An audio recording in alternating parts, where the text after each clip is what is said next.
Welcome to round number 10 of the Full Throttle Sim Racing Darkmatter Designs Cup Series here at Richmond Raceway in Richmond, Virginia. 2 straight weeks we've been in Virginia. This time we move up the road to the capital in Richmond for another short track, the last short track until almost end of summer. And these guys are going to be raring and ready to go for action. I'm joined in the booth tonight, as always, by Chris Speer. Chris, we're taking on Richmond Raceway here tonight. Going to be a challenge for these drivers, but we're going to have a lot of multi-groove racing available.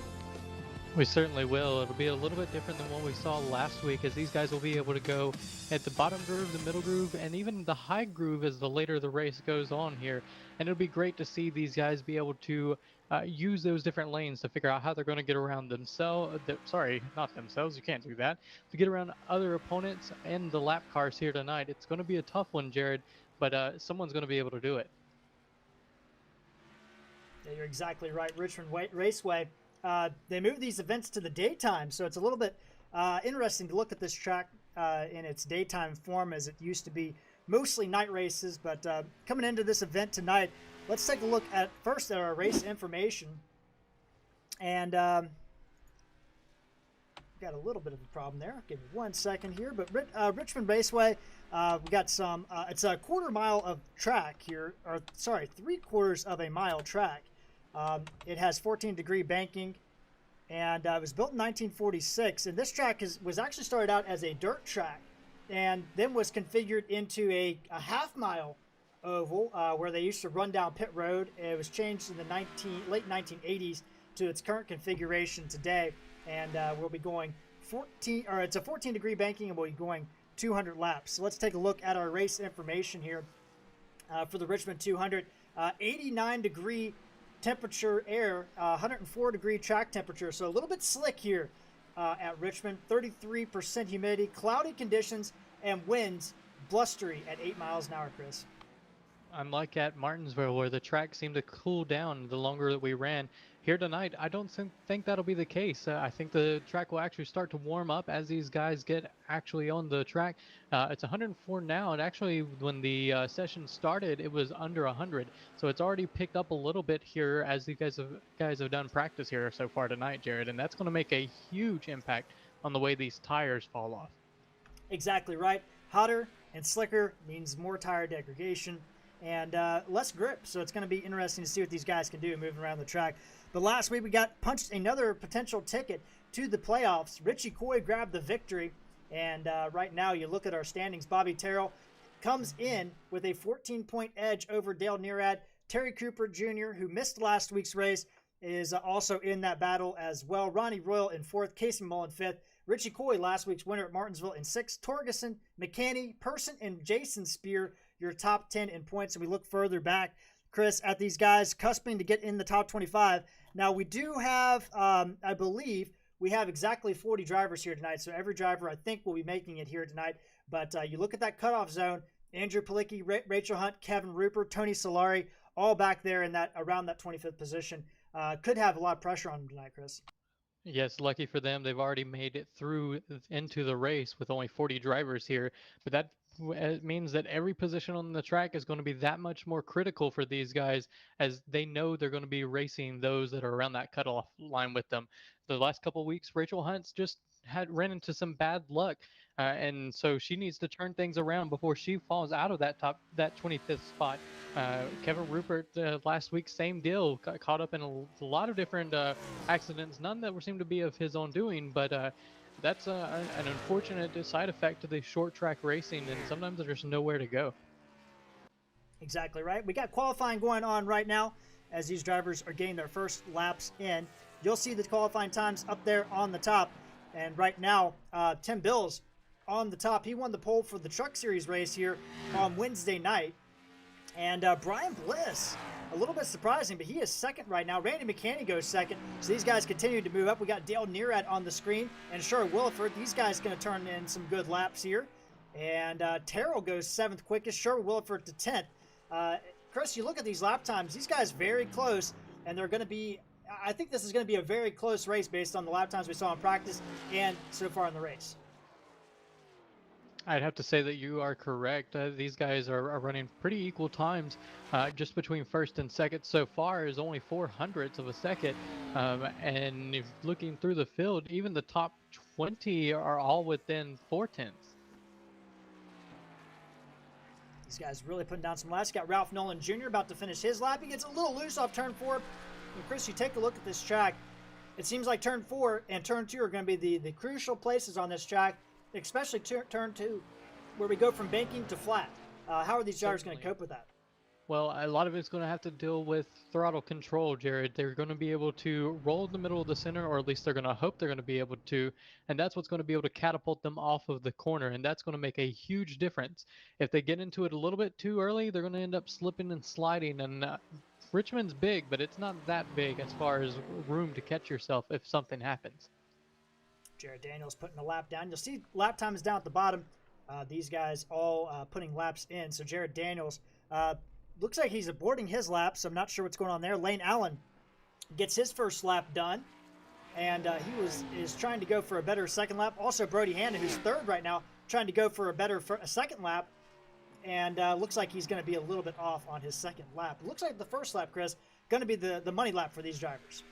It certainly is. The fall off on these tires is real, especially with qualifying setups as they've pumped the temperatures up just a little bit to be able to get around here with the most amount of grip possible. It's just going to make it a little bit hard for them to be able to make that second lap any faster.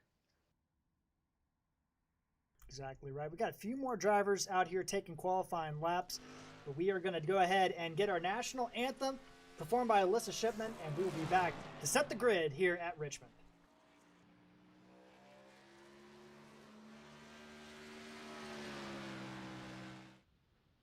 Oh, say, can you see by the dawn's early light what so proudly we hailed at the twilight's last gleaming, whose broad stripes and bright stars through the perilous fight o'er the ramparts we watched were so gallantly streaming, and the rocket's red glare, the bombs bursting in air, gave proof through the night that our flag was still there. Oh, say, does that star-spangled banner yet wave o'er the lands of the free and the home of the brave?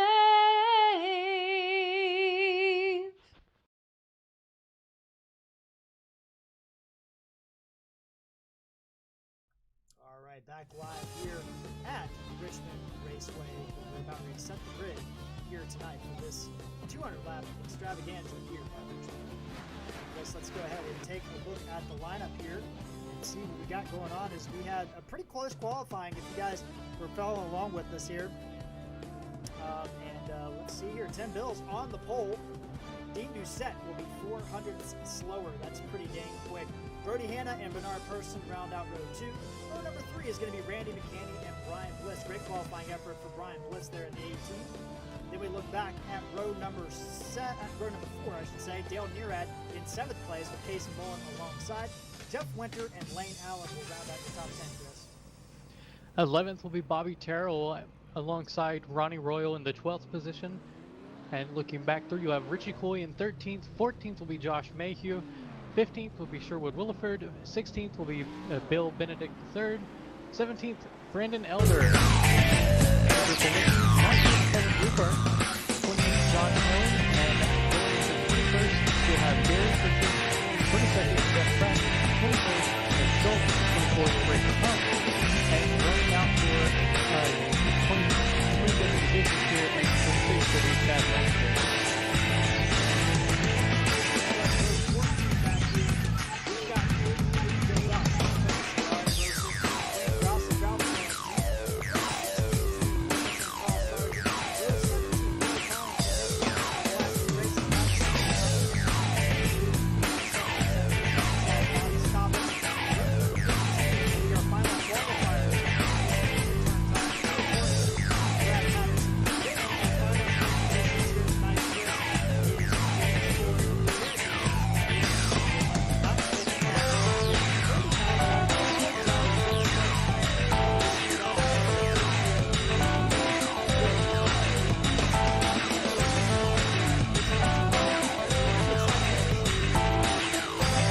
Tim Bills and Dean Doucette on the front row. It certainly will. It'll be an exciting one as these guys will have to really work hard to stay off of each other and all the lap cars that they encounter here tonight as the pace car dips down. Tim Bills, Dean Doucette lead him off.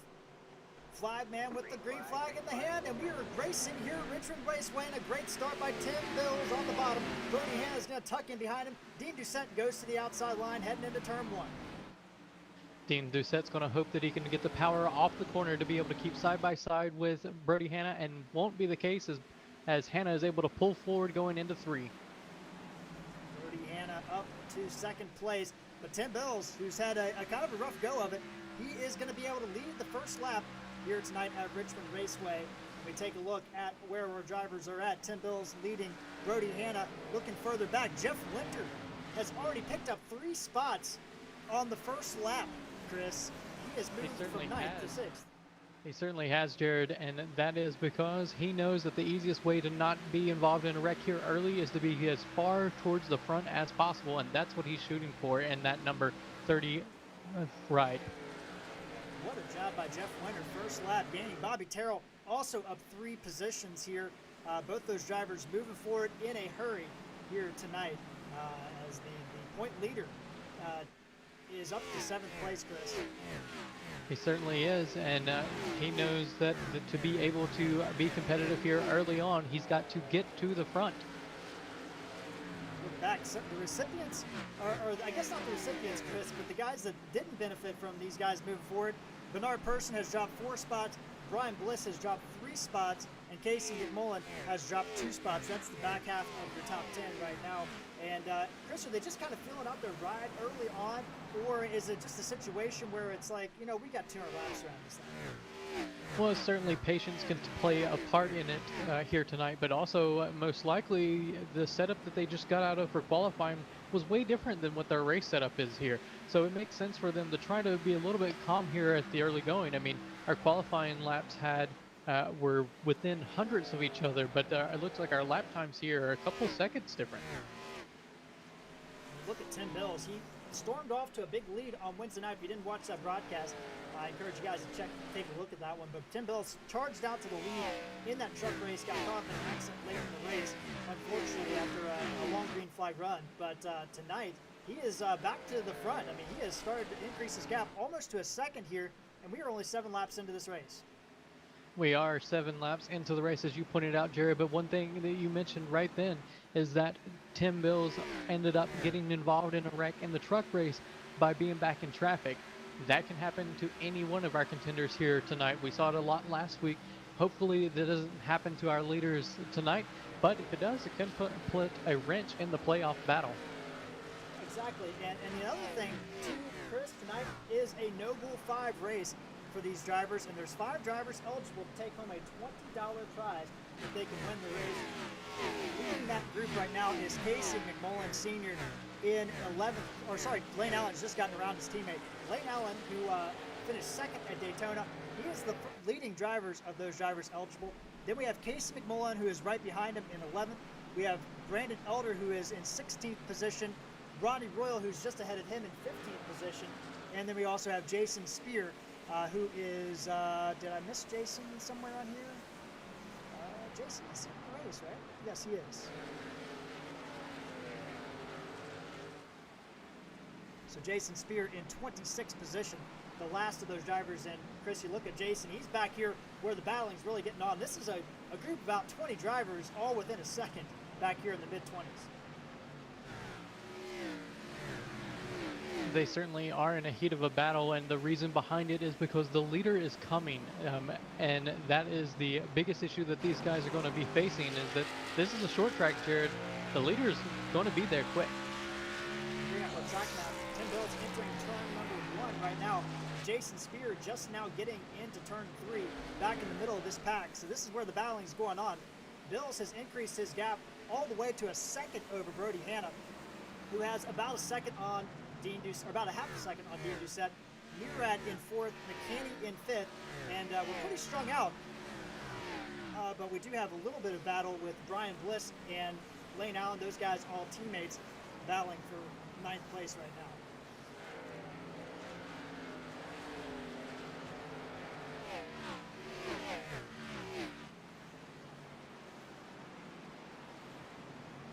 tight battles all over this short track, Jared.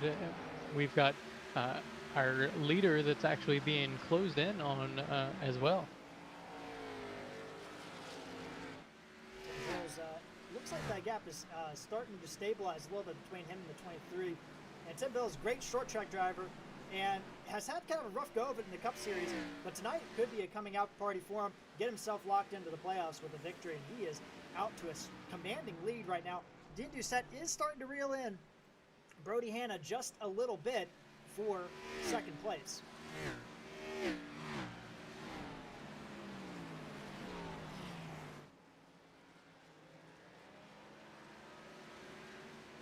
As you look a little bit further back in these fields here, really the big battle, these top 15 or so have all kind of settled down, but you look at the guy that's moving up to the front, it's Chad Lang. He's up 6 positions. That's the most so far. He is up to 20th place after starting 26th position. He gets underneath Kevin Rupert in the 1 machine to move into 20. He certainly does, and at this point, you know, we talked about it, these guys are just now getting the feel for their car, and so they're going to be able to push themselves around and get to wherever they need to be. Chad Lang there. Wayne Grossi also up 6 positions in 22nd position, just got around John Held in the 10 machine. Kenneth Schultz, Jason Speer. This battle's starting to kind of calm down a little bit, but you look back a little bit further, and we don't get a chance to talk about these guys too much. We got Brad Patterson at 31st, Jared Daniels hanging out in 32nd, but battling back through here, we got some drivers, Gil Goff, Stephen Loomis, Jeff Bratton, Rory Collins, all battling back here. That is a battle, Chris, for toward the end of this field, back in 35th position, but you wouldn't know it watching it on the channel. No, you certainly wouldn't. And one thing to notice that who is just in front of these guys, Rachel Hunt has actually dropped 5 positions since the beginning of this race, and she's one of those drivers that is right on the cutoff of that 25th in points. So she's definitely going to need to make some adjustments here tonight to be able to keep up with this track and try to stay in that top 25. Well, Chris, you know, you look at Rachel. Yeah, she's 25th in points. She's won races in this Cup Series. Dover, Michigan last year. We haven't got to those tracks yet this year, and she's been up front, but just not a good night for her. But right behind her is 7th place in point position is Troy Torgerson. I mean, he is not having a great start to the race either. Qualified 35th, and he has made up 5 positions. But that 98 car, if you look just behind him, let's look at the rear view here, and if you look behind there, you're going to see Tim Bills coming very quickly. You certainly are, and that's something that these drivers are going to be seeing as well, and the racing right there is going to start picking up because they don't want to go a lap down here early. I mean, we're only 22 laps into this race. Still a long way to go. Yeah, you can get a lap back, but you could also end up getting lapped again. Tim Bills actually catching some lap traffic here already. That's going to be the 55 of Jeff Bratton.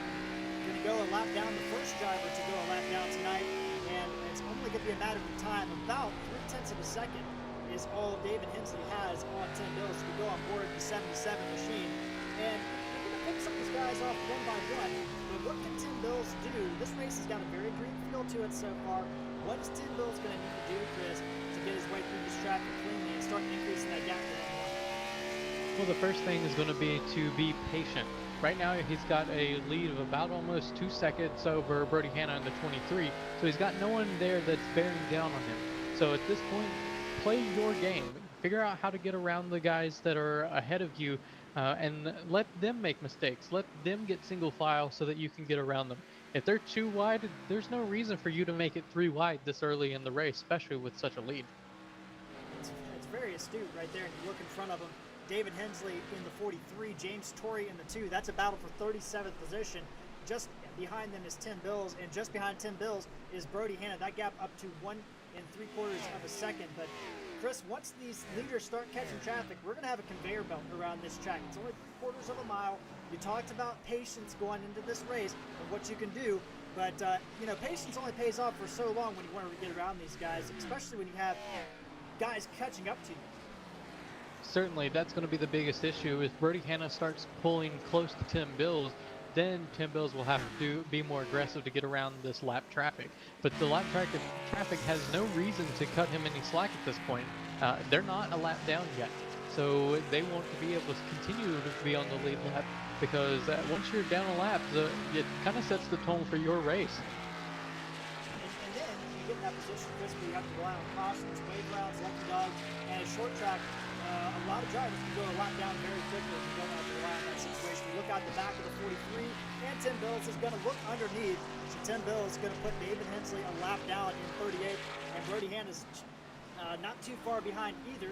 Just ahead of them, James Torrey, Paul Sargent, Rory Collins in the 62. Glad to see him out there. Missed the last couple races due to DNQing. But was here, but glad to see the 62 out there tonight. And just ahead of him, Gil Goff and Stephen Loomis. All these drivers within a second of being lapped down, Chris, and really all the way up to 25th position. Really, they're getting down that point, Chris, where they're going to be close to being a lap down here shortly. They certainly are, and you know, while this has been going on for your leader, Brody Hanna has been able to pick up about 3/10 on our leader Tim Bills in the 77 machine. So at this point, Tim Bills is noticing that, and he's got to figure out a way to get around this lap traffic even quicker. We look at the time delta. Brody Hanna, that gap has gone up a little bit, but 10 laps ago, it's about where it was. So it has come back down, as you can tell by our bar graphs there. So Tim Bills losing a little bit of time through traffic, but at the same time, Chris, Brody Hanna also has to make his way through the same exact traffic. Now, when you're in second place, Chris, or any position, you're chasing down the guys ahead of you. How do you kind of modulate that and do you want to try to be more aggressive than the leader, knowing this is your opportunity to pick up time? Well, it's twofold. The guys that have just been lapped, they're still battling to stay at least the first car a lap down. But as they start to fall out of that lucky dog position, they'll most likely cut Brody Hanna a little bit more slack than they did with Tim Bills. That'll help him out. But the problem that Hanna just ran into is that they're racing side by side in front of him, and it really slowed him down. Lost almost 6/10 in one lap. We see that we're on board with Brody Hanna inside that cockpit. Looking out ahead to Paul Sargent, and you see the bar graph, it went from 1.5 seconds up to 2.3, so not good. And now he's got James Torrey, he's got to pass. David Hensley just got around. And again, Chris, like we talked about, these lap drivers, they don't have any reason to pull over. They're still battling for positions back here. They don't want to lose time on the position ahead of them. They certainly don't, and with the speed that Tim Bills is showing here tonight, they know that he's catching more and more cars each lap to put them a lap down. So they're going to do whatever they can to be able to stay competitive here tonight. And we look a little bit up in the middle of this pack here, Chris. We haven't talked about some of the guys. We've been talking about the leaders, and we've been talking about some of the back runners here, but Jeff Winter up to 4th position as he has just gotten around Dale Nearad, and he's got a sight set on Dean Doucette. So 3rd position coming under fire already. Jeff Winter making that move forward in the number 30 machine, doing a great job tonight, and I know that his team owner and teammate rooting him on back home, or at work I should say, cough cough, Jeff Chandler rooting on his teammate there. Yeah, he certainly is, and Jeff's doing it the hard way. He's been able to, he got a few positions at the beginning of the race, and then it settled back in, and then he's just had to drive around people. But what he's been able to do has actually been beneficial for our points leader, Bobby Terrell, in the number 5 machine, as he's followed him through a lot of these guys. Yeah, he has, Chris. That's a really good, astute point. Bobby Terrell up 6 positions, so these two drivers are making their way through the field, which is very important for him. Now, Jeff Winter and Bobby Terrell both have wins. So does Dean Doucette. The only guy in our top 5 right now that doesn't have a win is Brody Hanna. You know he's thirsty for, and Tim Bills, I should say. So both those guys very hungry for a win. We do have a report that Jeff Bratton has taken his car to the garage with an engine issue, so he will be retiring for the race, unfortunately, for 55. That is certainly unfortunate, and one thing that I have noticed, Brody Hanna was able to make up a little bit of time when our leader Tim Bills caught a bunch of lap traffic racing side by side. But the problem is that, and we got a little bit of slide right in front of our leader that gathered it back up and kept rolling. I believe that was Tony Soler there, Jared. Looks like it was a 62 of Roy Collins. We got a little bit loose there in front of Brody Hanna. And then in front of Tim Bills, we've got, that is Tony Solari in front of Tim Bills, but I don't believe that was what you're talking about, right, Chris? Or was it the 74? I do believe it was the 74. I think they, Apologies. both of them at the same time were sliding there. Apologies, yeah. So we had two different slides going on, one in front of the 23 and one in front of the 77, but everything's still going good and under control here tonight. It's been a green flag race, and these guys, a little bit of a tough race last week at Martinsville, but you wouldn't know it the way they're racing here tonight, doing a really great job moving forward, and they continue to move forward here.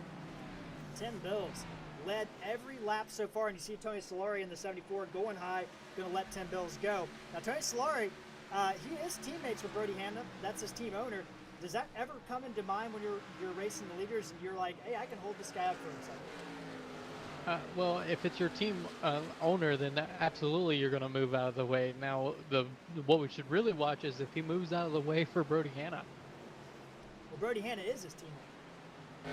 Oh, he's going to let Brody go by as easily as possible. Sorry about that. It's a little misunderstanding on my part. That's probably miscommunicated on my part. I thought he was going to hold up Tim Bills a little bit. Didn't really do that, but got out of the way of the 77 pretty cleanly. But Tim Bills already has lapped all the way up to 31st position. He's got a big gaggle of traffic in front of him. Jared Daniels, Kenneth Schultz, Stephen Vrooman, Ralph Nolan, or sorry, not Stephen Vrooman, Ralph Nolan, Rachel Hunt, Donnie Staubitz, all in this group, and they're all battling side by side. They certainly are, and that's going to be a problem for our leader as he's got to figure out how to get around these guys because they are not going to budge for him. There's no easy way around them. He'll looks like he's going to try to the inside and follow the 21 of around the, I believe that's 91 on the outside there, but it's not going to be easy. These guys are battling very hard in front of Tim Bills. He is going to get around Kenneth Schultz in the 91, and Tony Solari going to catch up there as well, trying to make a move on the 91 himself. And Tim Bills, you look, and Brody Hanna has been able to get through that traffic a little bit better and has decreased that gap back down to around 2 seconds. But Tim Bills still maintaining it. But he's got Jared Daniels, who was in the top 10 in points at one point this year. Ralph Nolan, a rookie of the year at one point in time. These guys are not slouches by any means. So Tony Solari in the wall. Sorry, excuse me, they're behind him, and he has scraped the wall hard in the 74, but it continues on. Yeah, a little bit of a slide there. Once you do it once on these tires, it's a lot easier to do it again, and that's what we saw there, I do believe, Jared. Apologies about that. I had a little bit of a cough at the same time as Tony was getting up there, but luckily it gets under control. Now, Tim Bills is going to get underneath Ralph Nolan Jr. And again, Brody Hanna continuing to decrease that gap down. It's down to 1.75 seconds like it was at the beginning of this race. And maybe Brody, if he can get through this traffic, he might be able to come out pretty good on this. The only issue for Brody Hanna is that he's going to have 6 cars between him and the 77 machine of Tim Bills. So that's 6 cars that Bills has already gotten through. And yeah, one of them is Brody's teammate. But that doesn't mean that the other ones are going to just pull over and let him by. Exactly right. We look a little bit further behind this group. Jeff Winter has gotten around Dean Doucette and has started to increase that gap. Now Dean Doucette, 4th place, battling with Bobby Terrell, our point leader. These guys side by side coming out turn number 2, Chris. And Bobby Terrell looking very racy as he's moved up 6 positions. That 29 going the opposite direction, down 2. Yeah, that's not the way that you want to be going. But Jeff Winter in that 30 has been able to take advantage of all of this green flag run as he's now +6. Same with Richie Coy, +6 in the 7th position. And same with Bobby Terrell in the number 5 up to 5th, matching his car number. Terrell on the inside again of Dean Doucette. And Dean just able to roll the high side just a little bit better. Gets a great run off the corner. And Dean Doucette able to hold on the lead for now. But that's allowing Bernard Person to catch up as well.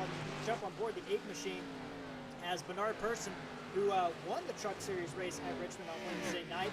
And he has moved himself back into 6th. He had dropped as low as 9th, started in 4th, but that 8 car, I should say, looks to be coming a little bit alive here now, Chris. Richie Coy, as you mentioned before, he is up to 7th place. And Dale Murad, Randy McCanny, or 8th and 9th, but that's where your battle is on the track right now. As you see Josh Mayu all over the back of the 6th, so Josh Mayu up 4 positions into the top 10 in that 51. He is moving forward as well. You talked about it with Bernard Persson and that number 8 car as it looks underneath the 29 of Dean Doucette. He is coming and definitely seems to be a little bit faster than the 29 machine as he looks low going into 1, and he's going to take that spot pretty easily. Last year's champ has not had too good of a start to this season. He's trying to make up for that here tonight at Richmond. And as these guys battle, that's allowing Richie Coy to check in on this battle. We jump on board the 19 Stewart's root beer machine. I believe that's the root beer main scheme. If it's not, Richie, you'll let me know later. And Bernard Persson just can't seem to clear him on the high side or low side. Richie Coy going to kind of look in that middle groove, and behind them, they have Dale Nearad, Randy McCanney, and Josh Mayu closing up, along with Lane Allen. As you see Mayu going underneath Randy McCanney into turn 3 behind this battle. And these are great battles for position. The only problem that these guys are facing is that it's 10, 11, 12 seconds behind Tim Bills as he is pulled away from Brody Hanna as well. Almost a 3-second lead now on that 23 car. We do apologize. We have lost our Darkmatter Designs logo. I'm not sure what has happened there, but we did lose that logo somehow. But I think that there was an update issue there with our software package. But we will have that rectified for the next race. But right now, Brody Hanna has dropped to 3 seconds, as you said. And Chris, you talked about it. 12 seconds behind, that's about a half a lap down. And you're talking about 10th place, Randy McCain, Josh Mayu in 9th place. These guys are 12 seconds behind as Richie Coy finally clears Bernard Persson and gets underneath the 8th machine. And now he's going to work on Richie Coy to jump on board Dale Nearad, who's got a front seat for all of this. Well, and we talked about it at the very beginning of the broadcast, Jared, that this track was a multi-groove track. We've seen it here now that we've gotten into this long green flag run. These cars are able to go up on that higher groove and be able to get around some of these other cars. It's certainly a different view than what we saw last week at Martinsville, and definitely making for some interesting racing almost all the way around the track. Yeah, it's hard to get a good view of the whole track. Let's try to get one of our copter cams here, or sorry, our drone cams, and you see Josh Mayu. I was really impressed with that 51 machine, Chris. If you watch him, he really enters that corner very high. He's up above the that second white dotted line on the high side, Chris, really getting a big run off the corner. He certainly is, and that's just because he's able to roll into the throttle just a little bit sooner than everyone else around him, and that's what's being able to actually help him close in. And he's actually closing in on our leader a little bit. He's gained about 4 to 5 tenths since we were like on lap 50. So he's definitely coming and looking strong to come up in front of, or to catch our leader. And I just have to look around the track. We go to one of our other cameras here, and you look around the track, Chris, and he is the only driver running up against the wall at this track that's on the lead lap. A lot of these guys that are a lap down, they're running up against the wall to get out of the way. Josh Mayhew's run up there to get some time. It's unreal what the 51's doing. Yeah, someone needs to tell Josh this is not Homestead, but he's certainly making it work up there tonight. He's moving all around the racetrack, able to get everything as it clouds. Come back over at Richmond Raceway. Up front, Tim Bills, as he continues his march forward. Brody Hanna has dropped to 4 seconds back, and Tim Bills is on the back with some drivers we talked about earlier, Chris. Troy Torgerson, 7th place in points, and Rachel Hunt right on that cusp in 25th. She's running 24th right now on the track. Troy Torgerson, if you can believe it, is our fast gainer of the race. He is up 12 positions, but now is on the cusp of going a lap down. We talked about him a little bit earlier that he had a pretty bad qualifying effort here tonight, but he did what he needed to do to go ahead and try to move forward as much as he can, but it's still not enough to stay away from our leader in that number 77 machine. Chad Lang just ahead of him. He was moving forward at the beginning of the race. We do have some pit stops going on. Kenneth Schultz is in. Brandon Elder has gotten his service, and he is down the way. He is one of our no-bull drivers here. He won the Daytona event in the 51 machine, has since moved over to the 84 on a part-time basis, and we have Kenneth Schultz just getting his service done and down the way, pitting from 31st position. So expecting pit stops to kind of start now somewhere in this area, Chris.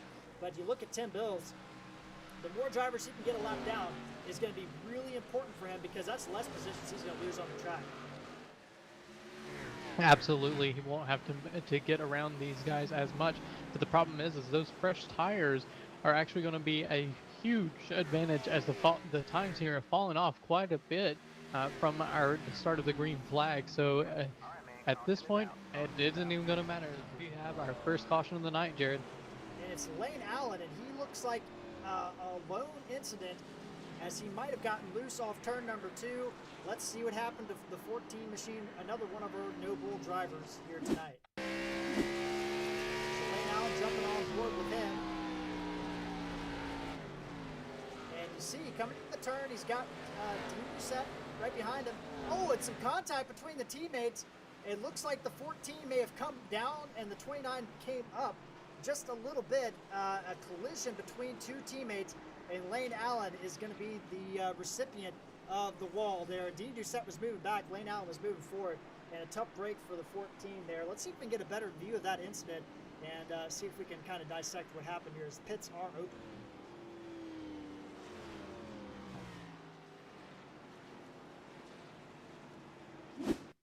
The pits are open, and it looks like our leader is going to pit, and and it looks like almost everyone is going to follow him in there, Jared.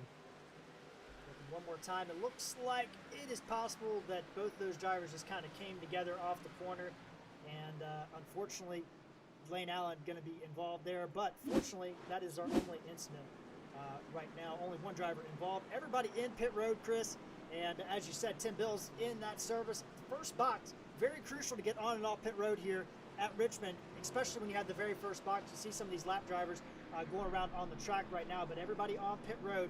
Tim Bill's getting service done. So is Dean Doucette.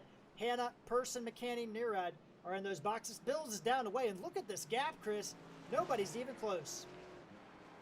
Not at all. It's just like on the track, there was no one near him there as well, and that seems to be the case. The only sad part about this is that that just erased that entire lead.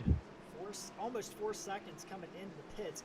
And, you know, you look at this, Rachel Hunt did stay out to get a bonus point here. So she is just now entering pit road. I do believe she will get that lap led, which is very crucial in her chance to stay in the top 25. But you look at this, Chris, and you think about Tim Bills. He was out to a demanding lead, but there was a guy coming, Jeff Winter, who was coming through the pack. Now we bunched everybody back up. So now the contenders, the guys who are moving forward in this race, you've got Jeff Winter up 6, Bobby Terrell up 7, Richie Coy up 8. They are 3rd, 4th, and 5th on the track. Also, Josh Mayhew, who's up 5 in 9th place. That's an opportunity for these guys. And then you look at Dean Doucette, who's dropped 5 positions. This is an opportunity maybe for him to make some adjustments on that car. Yeah, it certainly seems that we had a couple guys that have set their car up for the long run that we experienced here for this first little segment of the race.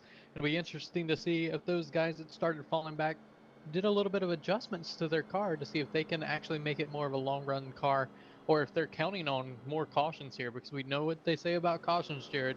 Cautions breed cautions. Yeah, they do. We don't have any driver taking a wave round, so everybody that is lined up is in order on the track. So we don't have any wave around options. Our lucky dog looks like it is going to be, it is David, Rachel Hunt was our lucky dog. So, no, it's David Hensley. Apologies. David Hensley is going to be our lucky dog. And we'll get back on to the lap.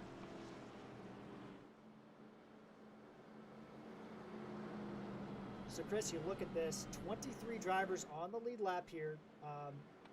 Actually, David Hensley is going to take the wave round. I apologize once again. So our last car lap down is going to be Sherwood Williford. He is the guy that got that lucky dog. So he is going to be the driver, the recipient there. So 23 drivers on the lead lap. Now, David Hensley has not pitted. So he was taking a wave round without pitting, Chris. That's got to be a massive gamble for that 43 team. It certainly is a massive gamble, and what they're expecting is that there's going to be another quick caution here, and then they'll be able to pit and join the rest of the field on the same pit sequence. So we'll have to keep an eye out for that to see how that strategy pans out for Hensley in that 23rd position on the track. There was a couple other drivers that took a wave round. They did not get back on the lead lap, however. That would be Brandon Elder and Paul Sargent, as we are lining up, Chris, to go back to green, and we are back under green. Very quick green flag, and Brody Hanna with a great start on the outside. Side by side going down into one. Tim Bills in the 77 will drive a little bit deeper, trying to clear Brody Hanna, but Hanna has a run coming off the outside there as they're side by side going down the back stretch, but Brody Hanna has a bit of an advantage going into 3. Brody Hanna door to door with the 77. Tim Bell's got a little bit loose. Hanna trying to accelerate off the corner. He will get this lap led. So Brody Hanna will at least get 1 bonus point, and now it looks like he's going to tuck in behind Tim Bills. I think he just wanted that bonus point, Chris. I think you're wrong as he tries to peek down underneath Bills here going into 3. He wants to lead and lead as many as he possibly can because there's another bonus point for leading the most laps here, Jared, and Brody Hanna knows it. Exactly right. Tim Bill's going to hold him off on the inside. While that's going on, Jeff Winter, he's got his hands full with Terrell and Coy behind him. And we jump on board the 29er, Dean Doucette.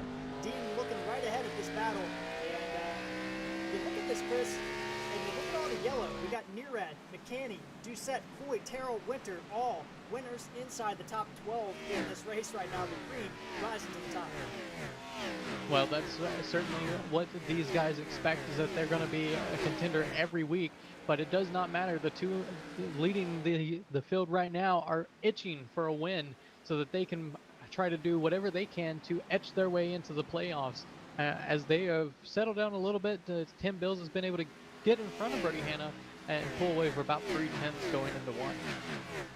Back in the middle of this pack, Wayne Grossi up 14 positions into 15th, and a guy that got saved by that caution was almost ready to go a lap down. The 98 of Troy Torgerson, Chris, he got very lucky. He was able to stay on the lead lap, and that caution came out a great time for him. He was moving forward in this race, but he just started so far back, it was hard for him to get going. Now that number 98 is up to 17th position. He is up 18 positions on him. Sometimes it's better to be lucky than good, and that has happened for Troy Torgerson in that 98 car tonight.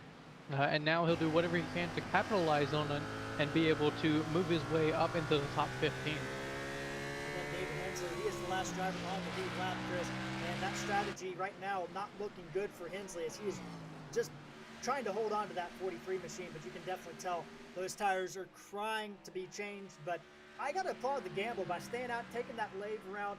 You just never know what you're going to get. And the 43 machine of David Hensley, the Virginia native, trying something, trying to stay on that lead lap. But right now, he is hoping for a caution. But up front, Tim Bills has started to eke out that gap from Brody Hanna just a little bit. But these top 2 drivers have really shown that they're the drivers to beat tonight, as they have eked out from the 3rd, 4th, and 5th place drivers. They certainly have, and don't count out the 3 behind them, as the top 5 here being able to stay a little bit closer than they were at the beginning of this race.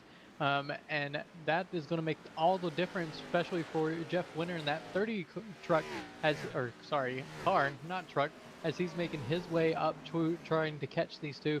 Not been able to do it so far, but the one thing that they have been able to do is keep it together, keep it single file behind here.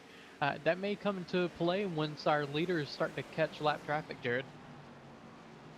You look at these guys, pretty much single file up until about the mid-20s here. And you got Kevin Rupert, Ralph Nolan. Those guys are a lap down. That's a battle for the lucky dog position. Ralph Nolan in the 95, the 99 of Donnie Staubitz, trying to battle for the first car a lap down. Kevin Rupert is 2 laps down. He is on the lead lap in 19th, so he's just trying to get out of the way of these guys right now and battle with Troy Torgerson just ahead of him in 18th.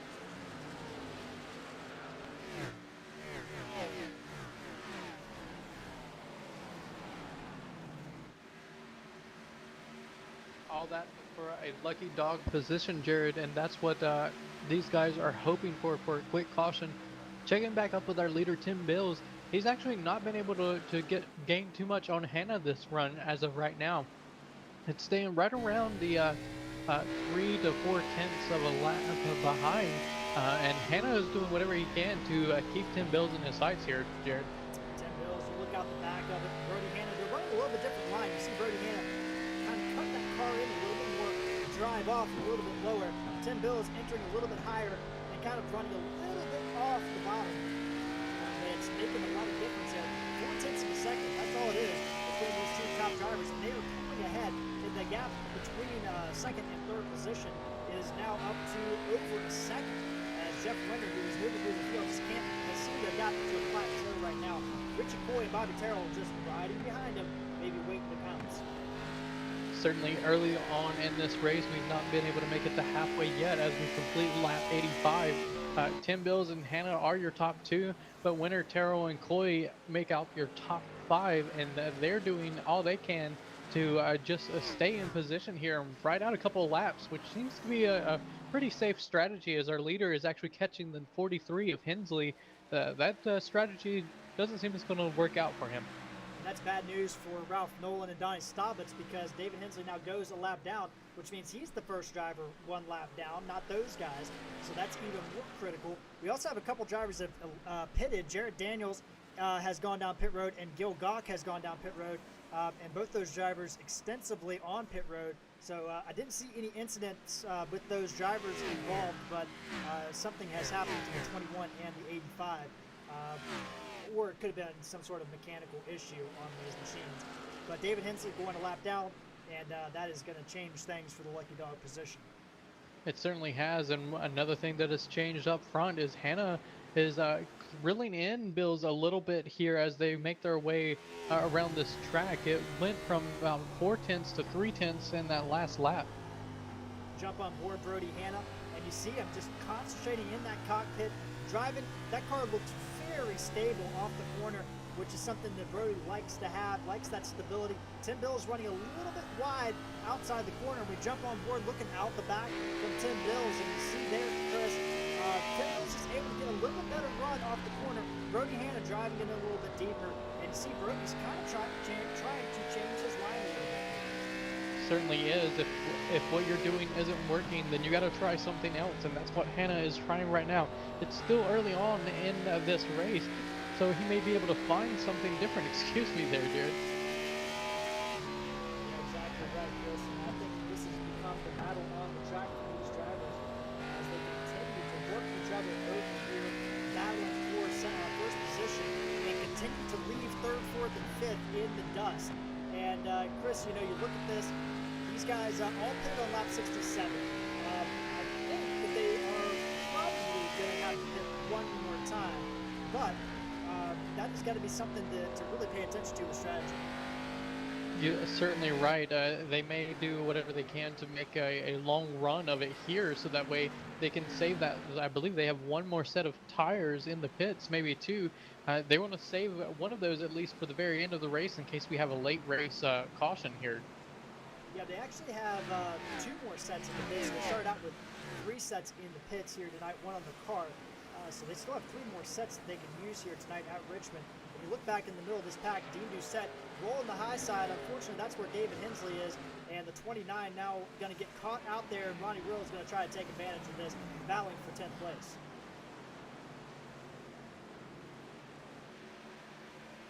You look a little bit further ahead, Chris, and Josh Mayhew, early in the run, he's still running that extreme high line all the way up against the wall. He's really the only driver running up there.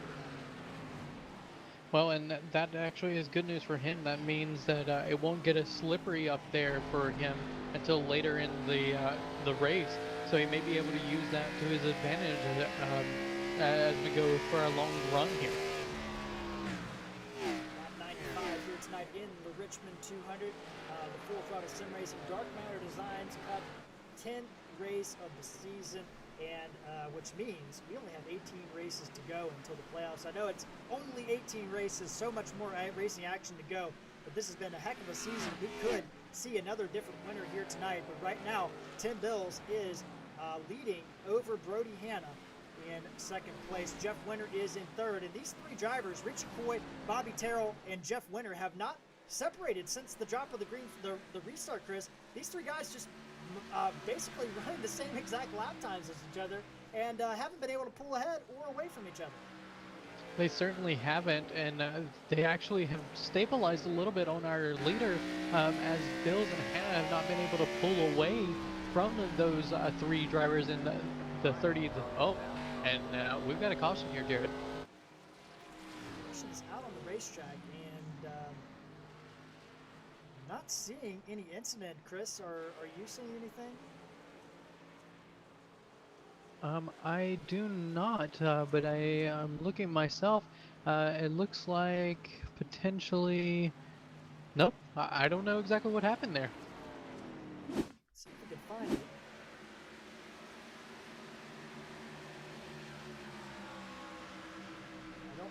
Still not sure. We're going to see. It could have been Randy McCanny here, and it is. Brian Bliss gets in deep, and Randy McCanny gets nudged by the 18 machine. And let's see if we can get a better replay look at that. So here's Randy McCanny coming off turn number 4 here. That's a battle for about 15th position on the track. Brian Bliss is going to drive up underneath of him and just locks up the brakes, gets into the side of the 6 car, who slides it, and wow, kind of surprised that was a caution, but iRacing can be finicky about that, but Randy McCann didn't even hit anything, so good job by those guys involved. Yeah, that was certainly a good driving by the number 6 of Randy McCandy, as he was able to keep it off the wall. Definitely a difficult place to do so. You saw that the 18 did everything he could, locking up the brakes to avoid the contact, but just slid right into the 6 there at the end. And these guys have been battling each other pretty much all race. They started right with each other as well, Jared. Yeah, they have, and with that all being going on, David Hensley dropped enough positions to not get the lucky dog. That actually went to the 99 of Donnie Staubitz to put Donnie back on the lead lap in that 99 machine. And Randy McCanny actually ended up losing just 1 spot because of that to that driver, the 18 machine that got into him. So good job by those guys involved, but it does bring out a caution. And like we said before, Donnie Staubitz is going to be the driver, the beneficiary of this caution to get back on the lead lap, putting us at 22 drivers on the lead lap here tonight, Chris, and we are just at halfway. We are just at halfway as we cross the start-finish line here. We will hit lap 101, which means things are about to start to get a little bit more tense as these guys are going to start running out of time, Jared, and they're going to need to be figuring out what they can do to catch that 77 and the 23 car, as they've seemed to be pretty dominant here so far tonight. Yeah, that's a good point. And I think at this point now, Chris, we are on the fringe, if not completely ready, for these drivers to all make it on fuel from here. We do have some wave-around drivers kind of gambling here just ahead of them. These guys are multiple laps down. Rory Collins, James Torrey, Kenneth Schultz. Now those Schultz, Collins, and Torrey actually could get back on the lead lap with this wave around. So this could be huge for these guys, especially if we have a quick caution. But we saw how that didn't play out for David Hensley before. But right now these guys are going to try for it and get back on the lead lap. And we also have Jason Speer in this group as well, trying to take a wave around as well. Well, the one thing that may actually work in Hensley's favor is that now he has an additional set of tires left in the pits that he can use later on here tonight. So don't count him out yet. You never know what can happen here. That's true. He did not pit on the last time. He was able to stretch it to lap 100, technically lap 97 for these guys. So David Hensley, yes, he is a lap down, but he does have that extra set of tires. And we see the wave around drivers go around. So Speer, Torrey, Collins, and Schultz all get put back on the lead lap, leaving us with 26 drivers on the lead lap. Sherwin Williford is going to be the first driver 1 lap down with Ralph Nolan Jr. there as well. Then up front, it's Tim Bills, Brody Hanna, Jeff Winter, Bobby Terrell, Coy, McMullen, Person, Royal, Doucette, and Murad, your top 10, as we are about ready to go back to green for just our second caution of the night. Pace car is off. And green flag is back out here in Richmond. And it looks like the 77 of Tim Bills got a little bit better a restart than Hanna, as Hanna spun the tires coming to the green. We saw this earlier this week in the Trucker Series race here, Chris. Brody Hanna on the outside spun the tires a couple times. Might have cost him a chance at a victory, but he dives it in deep in turn 3, pulls alongside the 77, and we got a battle coming to the line. Brody Hanna's going to lead this lap, and he's almost clear of the 77. He certainly is, and this is what we saw the last restart as well. Brody Hanna was able to get that outside to work a little bit better than the 77 machine, and it does not matter as we've got a caution on the field. Now we've gotten this position, Chris, of cautions breeding cautions, and looks like Brad Patterson involved, Jason Speer involved. Let's see what happens back here with these guys. And I believe that our leader is actually going to be Brody Hanna, just because of the way that caution fell. Brad Patterson locks up the brakes. I don't see any accident there. Jason Speer a little bit further back. Oh, we see it here. We see it here. Never mind. Let's take a look. Oh, somebody shot in the wall hard. That was Stephen Loomis. Let's take a look and see a better angle of this accident. So here's Loomis. You see Brad Patterson locking it up right ahead of him. We got Lane Allen, Brandon Elder all in this group. Coming down into turn number 1. It looks like, two teammates again. And it looks like somebody got into the side. Looks like maybe Bill Benedict got in the side of Brad Patterson. Let's get another look at this again and see if we can get a better shot of what happened here. So here's Bill Benedict. He's on the inside right now. Oh, Brian Bliss comes down into Bill Benedict, who tries to hold on to the machine, slides it across the track, and nowhere for Ralph Nolan and Brad Patterson to go. Brandon Elder collected as well, so some contact, and then Steve Loomis slams the wall hard. Jason Speer involved as well, and that's a tough situation. Looked like Bill Benedict just couldn't hold the car, couldn't get the car slowed down after getting spun down. He certainly couldn't, and he was in the grass. These cars don't like to brake on the grass, and they're also difficult to control. A 3,400-pound car is a little bit hard to control in the grass. It seems to make it want to just slide all over the place, and I believe that's what we saw there. It was no ill intent, just an unfortunate accident. Well, the bad news is Jason Speer took the wave round for a caution like this. Unfortunately, he got damaged, and now he's going to have to get that repaired, so he's going to go back a lap down. It did pay off for everybody else. Kenneth Schultz, James Torrey, Rory Collins, all able to go down pit road, get some fresh tires, and get themselves back on the lead lap. Sure, Williford, our lucky dog here tonight on this one. And Brody Hanna taking over the lead just by the way that caution fell, Chris. And we saw this happen in some other races. The guy on the outside just leading when that timing loop kicks in. And Brody Hanna getting that done right now. And now we get to see what he can do with that prime position on the inside.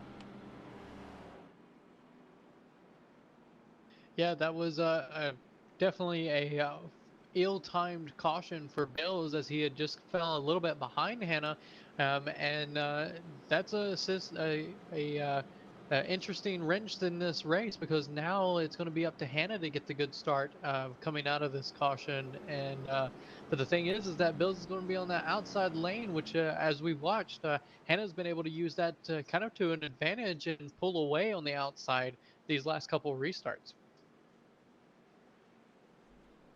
Brody Hanna get it done here on this restart. It's going to be huge. Now Bobby Terrell also moves ahead of Jeff Winter, so he's going to have the inside line, and Richie Coy no change on his start as well. But you look at these manufacturers. Ford is leading 2 Chevys. Then we have 2 Fords. Our highest running Toyota is in 7th, with Bernard Person running Royal in 9th. So these guys, a pretty good mix of drivers or manufacturers represented in the top 10 here tonight, as only Chevy has more than 3 up there right now. We will stack them up here again and go green on lap 110. That'll give us just 90 laps to go, and we talked about it heating up. We're going to see it here again as we take the green flag. Exactly right. We went the first 70 laps without a caution. Then we've had 3 cautions in the last almost 40 laps here, and these guys know that the heat is ended up. 90 laps to go. Pace car is off. And green flag is back out here at Richmond Raceway. Brody Hanna with a great start on the inside, heading into turn 1, Chris. He certainly is, but Tim Bills, will have none of it as he drives deep into the corner and trying to get the power off to get it alongside Hanna going into 3, still side by side as they make it into 3. And it's a 2x2x2, almost 5 rows back, Jared. By 2x2, Brody Hanna holding on right now. Tim Bills not wanting to relinquish this lead as we are battling hard here. Bobby Terrell on the back cut, and then we have another caution. It's Steve Loomis. And let's see what happened to Steve Loomis in 17. So we see him back here, and he is toward the end of the field. We got Bill Benedict just ahead of him, who was also involved in the wreck. Oh, it looks like the 90 car blew up, Chris, and unfortunately, Loomis in the 17, nowhere to go. And sure, Williford nowhere to go, ran right into the back of the 90. So Bill Benedict, engine expires, causes an accident, unfortunately. It certainly does, and guess who that worked out for up front there, Jared? Tim Bills back in the lead here at Richmond, and that's crucial for Tim Bills because he needs to get back in that lead position. As we saw Brody Hannah really fight him down that outside line or inside line, and Tim Bills really did a good job on the outside in that race or in that restart there, Chris. Now Brody Hannah has to do it again. He certainly does, but we've seen it now. I believe it's the last 3 restarts. That outside lane seems to actually be the preferred place to be on these restarts, as we're seeing here, as it seems to be coming in a little bit better than that underside, and that's probably just a deal with the tires. These guys are just coming off the corners a little bit harder to get into it if you're on the inside, and that's what we're seeing here. Chad Lang going to be another beneficiary. He's going to get the lucky dog to put himself back on the lead lap. Sure, Williford, who was right in front, right behind, I should say, of the Bill Benedict machine when it expired, had nowhere to go, ran into the back of him. He is going to be getting some service. He is down the way, but that 33 machine definitely has some damage on the front end. And Sherwood, another one of those drivers toward that cut line of the top 20 in points, and this is not what he needed. He's 14th right now, but only 17 points ahead of the cut line. Yeah, and that's unfortunately not enough. You're going to want to do whatever you can to gain more and more as we get nearer to the playoffs. Points are going to start mattering. You're going to see guys get a little bit desperate if they're underneath the cut line there. Exactly right. You have to be in the top 25 to guarantee your spot in the race. But in order to guarantee your spot in the playoffs, you also have to be in the top 25 with a victory or in the top 16 in points. Otherwise, the remaining positions are made up of the top 16 points. Right now, we have 7 drivers that have qualified for the playoffs inside the top 25 in points currently, but we do have some drivers that have won races on the outside of the top 25 that can still get in this series here this year. But right now you see Ralph Nolan barely beating the pace car off to remain 1 lap down, Chris. 85 laps to go here at Richmond. What are you thinking if you're guys like Brody Hannah or Bobby Terrell, Jeff Winter, Pucci Coy? These guys now up in the front. We saw those guys kind of ride together for the entire duration of that last run, that 35 lap run we had after the first caution. What can those guys do to get up here and contend with the 77 to 23? Well, at this point for these guys that are up in the top 5, it's all about patience. These guys still have a long ways to go. It's all about the lap traffic. That's what's going to matter here more, is going to be about how these guys are able to get around the guys that are desperate to stay only 1, maybe 2 laps down. And so that's going to be the biggest factor that they're going to have tonight. So we're going to re-rack them again, and you look at it, it's Bills, Hannah, Terrell, Winter, Coy, McMullen, Doucette, Person, Grassi up into the top 10 now. Wayne Grassi up 20 positions, a driver we need to keep an eye on in that 7. And Ronnie Royal rounding out your top 10. We'll have 26 drivers on the lead lap. Chad Lang, the last of those. And David Hensley currently in the lucky dog position. Should we get another caution in 27th, just ahead of Lane Allen and Tony Solar. Pace car is off. And we are going to get this thing started one more time here at Richmond. And green flag is back out here at Richmond. It certainly is, and Brody Hannah used to get a little bit of spin on those tires, and that's going to give Tim Bills in the 77 a little bit of a better run going into one, but not getting out of it as Brody Hannah powered through that outside line, trying to take the lead back away from Tim Bills. Tim Bills down to the inside. Brody Hannah sticking on the outside line, trying to make it happen. Coming off the turn, we got somebody very loose. It's Richie Coy, who holds on to that 19 machine, but is going to lose a little bit of ground. And Bobby Terrell now sticking his nose in this battle, Chris, as they go off turn number 2. Well, I mentioned patience, and apparently the number 5 machine decided that I was wrong, and he's trying to prove it here.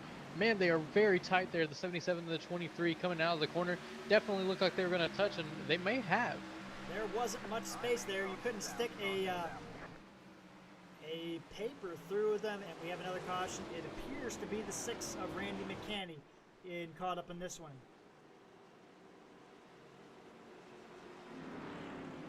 machine looks okay, so let's see what happens in 6. Oh, he hits the wall coming off the turn. Well, that can't be the caution, I wouldn't think. So let's see what happens here. Keeps going, so he hit the wall, and he just gets loose off turn 4, and looks like maybe came across the front nose of Andrew Palicki. Let's see if we can get a better view of that. Well, and that's something that you see here at short tracks a lot. When you lose your focus and you get caught up in the outside wall, you immediately want to do whatever you can to make up that time, and that's probably what happened there, Jared. Does get loose and does come across the nose of the 98 of Troy Torres, one of our fast movers in this race. So some damage to the 98 machine. McCain does a nice job holding onto that machine, but unfortunately was still bringing out the caution there, Chris. And that looked like just one of those situations. We talked about it. Turn 2 and turn 4, they're going to be the crucial things here tonight. But we have pit stops going on, but not everybody electing to come down. This is huge. Brody Hanna has come down pit road. That's certainly an interesting strategy for Brody Hanna, especially with the amount of cautions that we've seen here. It was a risk that guys did last week and it didn't work out for them. So definitely a risky move here tonight, gambling on some green flag runs, I would assume, so he could make his way back up into that second position that he was in before this caution. So 2 drivers, Chris, inside the top 10 electing to pit. Brody Hanna from 2nd and Dean Doucette from 9th. We also have John Held, Kevin Rupert, Kenneth Schultz, Rory Collins, James Torrey, Randy McCanney, who was caught in that accident, all pitting as well in this race. So, and Randy McCanney still on pit road with some damage. But Chris, I'm a little bit surprised to see Dean Doucette and Brody Hanna give up all that track position, because they're going to have to line up in 19th and 20th position. That's certainly a lot of cars to get around, and I definitely know that I wouldn't want to be in the middle of the field, especially with a lot of guys getting desperate here as we near the end. And you think about guys like John Held, Kevin Rupert, and Kenneth Schultz, Rory Collins, James Torrey that also pitted. Those guys were already at the tail end of the lead lap. Great strategy to come in. They didn't really lose any positions, maybe one for each of them. But right now, you look at Brody Hanna and Dean Doucette, they're going to have to come through a lot of cars. But if they can get it done in this little bit of time left in this race, it could be a huge strategy call with Tim Bills out front right now, last pitting on 98. So we look at this, Chris, the top 16 last pitted on 98. Chad Lang pitted on the last caution with Sherwood Williford, and then we have Brody Hanna, Dean Doucette, Held, Rupert, Schultz, Collins, and Torrey all pitting on this most recent caution, along with our lucky dog, David Hensley. And one person that's going to benefit from Brody deciding to pit there is actually going to be Dean Doucette in that number 29 car, as he will have the opportunity to follow Brody Hanna in that 23 car back up through the field, because they're definitely going to be able to do so with those fresh tires. And Brody is going to be able to pave the way for Dean. So maybe Dean can save his tires a little bit there, and if we can get a long green flag run here, that's certainly going to put them up front, I would assume, Jared. So I work with Brody a lot in setup working and strategy. Our teams are aligned in different series, but I don't know, Chris, how I feel about this call, especially since he doesn't have a win in this series. Now Dean Doucette has a win; he can gamble on something like this, make a choice and go down there. If he doesn't end up going forward, I mean, he still has that win. He's still well within the top 25 points. Brody Hanna was sitting there looking at trying to get a win here tonight to get himself locked into the playoffs. It's going to be interesting to see what he can do from 20th position. We're going to keep an eye on that, but we are about ready to go back to green here at Richmond Raceway. Pace car peels off. It's going to be Bills and Terrell, McMullen and Winter leading them down. Green. And green flag gets back out. Slow start for both of these guys. Tim Bills is going to be able to get a good jump on that outside lane and easily take the lead going into one. Bobby Terrell, highest he's restarted tonight. Tim Bills really washes up high, though, through the middle of the turn, and Bobby Terrell going to fight back on the inside. He certainly is. He's got a nose in underneath Bills going into the third corner. Coming out of the fourth, though, the 77 machine will have a little bit of a run, and it's going to be, wow, it's almost dead even at the line. I can't even tell you who led it, because to me, the timing and scoring said 0.00, Jared. They gave it to Tim Bills, but it's debatable if that was the case. Bobby Terrell, though, powers his way in, and he's going to take over the top spot, shoves his 5 car to the lead. He certainly does, and Tim Bills immediately gets to the bottom there right behind him, slamming the door on Casey McMullen in that number 71 machine. And that was definitely a risky move there for the 77, but didn't want to give up any more track position than he already had. Aggressive move, but he had to do it in order to not lose any more positions. Casey McMullen breathing down the neck of the 77. Behind him, Jeff Leonard has got a group of cars that might be holding up. I don't know, I wouldn't say holding up, but they're definitely all over the back of that Brody machine as Tim Bills continue to look. We wanted to check in real quick on Brody Hanna, who has made his way up to 13th position, Chris. He is moving forward. Dean Doucette, stuck in neutral, has only made up 1 spot since the restart. Yep, that is a consequence there, and now Dean Doucette is not going to be able to follow Brody Hanna up, and Brody Hanna is clearly a faster car than these guys that he's racing around. At this point, it is testing his patience, and it's going to be interesting to see what happens in front of him. His cars are too wide in front of him, so it's not going to be easy to get around these guys. But if he can be patient and just hang on to it, he has got a good chance here. And Bobby Terrell has taken over the lead, and he's actually increased the gap on that 77 machine, which I'm a little bit surprised that we haven't seen Bobby Terrell get out there and start battling up toward the front. These are the first laps he's led, and he's doing it at a good time toward the end of the race. It certainly is. The most dominating car by far has been the Tim Bills machine in that 77. Maybe right there with Brody Hanna, but Bills has led most of your laps here tonight. But Terrell hasn't been that far back, Jared. He's been in the top 5 most of this race, and right now he's your points leader, and we're kind of seeing why. Look at his teammate and team owner, Wayne Grossi. He's moved his car up 22 positions to 7th place. He is on the back of the 19 machine now. So that team definitely has something working out here at Richmond, but qualifying was not Wayne Grossi's strong suit tonight. He's had to do things the hard way, but he is moving forward. Behind him, just behind him, you can actually see Brody Hanna starting to creep in. Want to give a shout out as well to Andrew Palicki in that 96 machine, running the high side and up into 10th place. Good run for Andrew Palicki tonight as he continues to battle with Dale. He just got around Brian Bliss and is battling with Dale Nearad on the back half of this top 10. He certainly has, and you've got Brody Hanna behind this battle as he is weaving his way in and out of traffic, kind of mirrored behind that 18 machine and trying to figure out a way to get around. He's got the 51 underneath him, and look at that, the 51 is on the bottom here, Jared. We've watched him be on the outside here, so he's doing a little bit of a mix-up. Josh Mayu dropping some positions here. That car, I don't think he likes it on the bottom. I think he wants to get to the outside. He just can't quite get there yet, as Brody Hanna is going to be able to clear. Brian Bliss gets loose there in front of his 2 teammates, Staubitz in the 99 and Mayu in the 51. And Brody Hanna is going to sneak by both of them. Brody Hanna now quickly underneath Andrew Palicki, who we talked about earlier. He's going to make quick work of the 96. So put Brody Hanna into the top 10. That 23 machine is moving forward. 65 to go, Chris. 65 to go, but at this point, the number 5 of Bobby Terrell is pulling away from Tim Bills. He has no care in the world for how far back Brody Hanna is in that 23, because at this point, he's just only in the 10th position.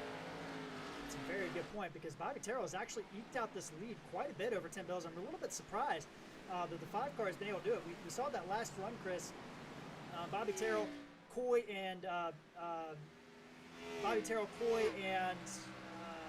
I'm drawing a blank. Somebody else, Jeff Winter, were in that group, and they kind of all mirrored each other, and it didn't look like they were moving forward at all.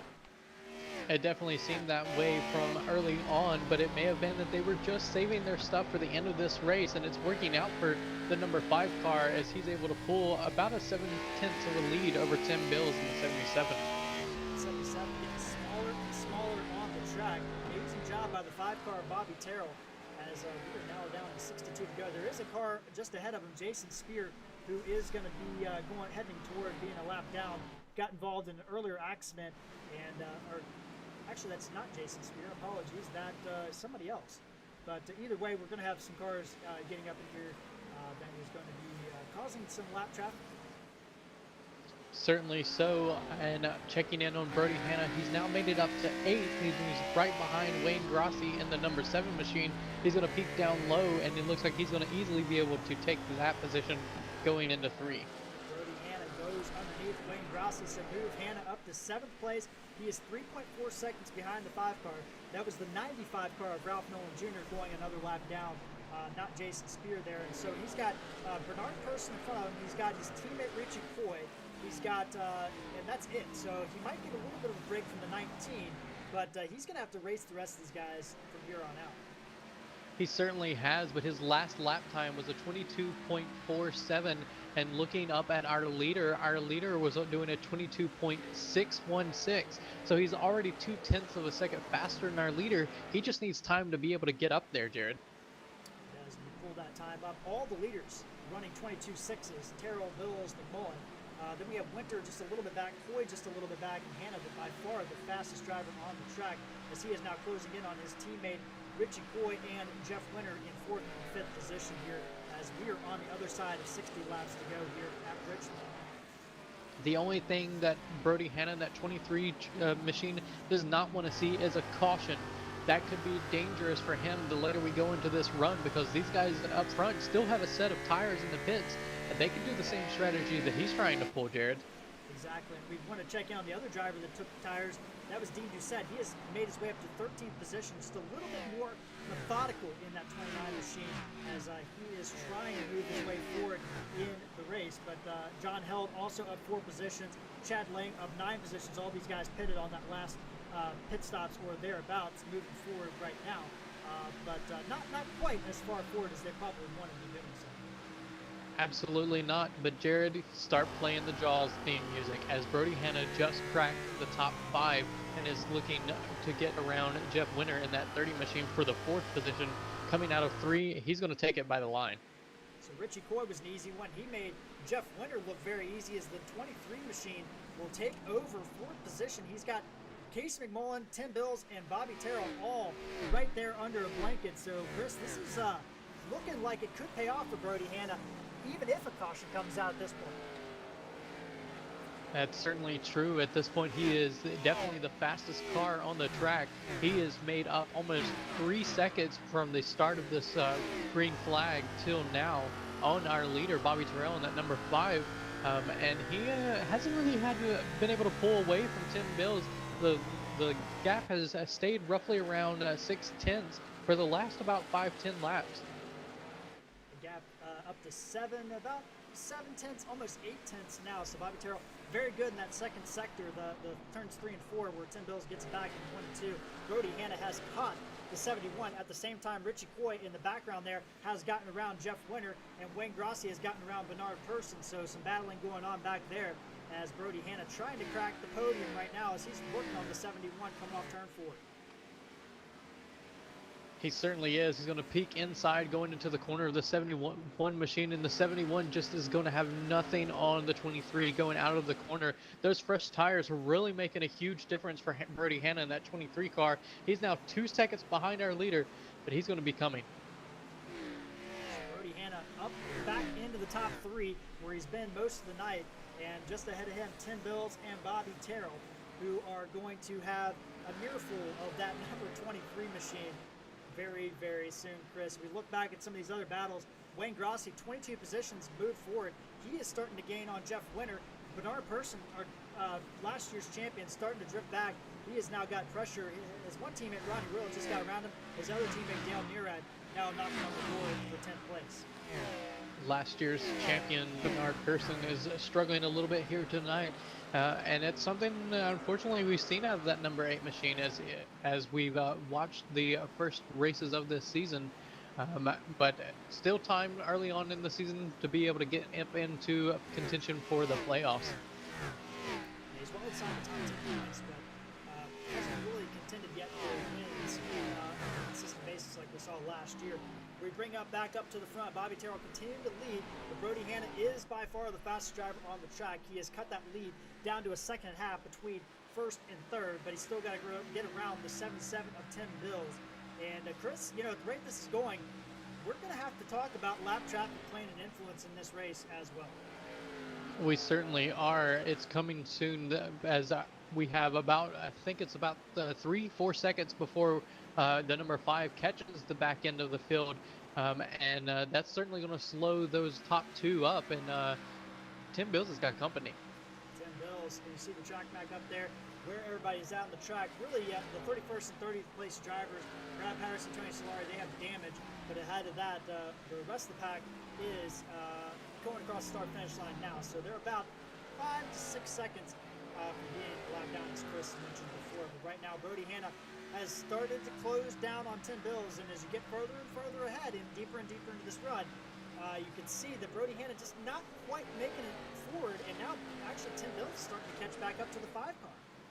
He certainly is, and looking at the last lap there, Brody Hanna was only 100th faster than Bills in that 77 truck. So the 77 is definitely showing a little bit of long run speed here, as Brody Hanna may have actually overdriven his car to get back up to these top 2. Bring up the last laps here, guys, and you look at Hanna 22.97, same as Casey McMullen, who is just behind him. But Tim Bills actually right there as well with the 23 flat. Terrell, the slowest of our top 5, actually, at a 23.02. Look at this time, Tim Bills actually got caught up by that lap traffic, but Brody Hanna still running 22.9s, so he's actually going to gain some time on Tim Bills. And Tim Bills gets loose off turn 2, so does Brody Hanna, though. He certainly does, and that's a product of these guys know what's happening. They know that the battle is about to heat up, and they're trying to do whatever they can to, well, for Tim Bills, he's trying to stay away from Brody Hanna, and Brody Hanna is doing whatever he can to catch up, and both of them are catching that number 5 machine. As 77 went way high in that corner, and that's going to put the 23 right under him going into the next corner and easily make that pass on the inside there, as the 77 had to do a lot to gather that one up, Jared.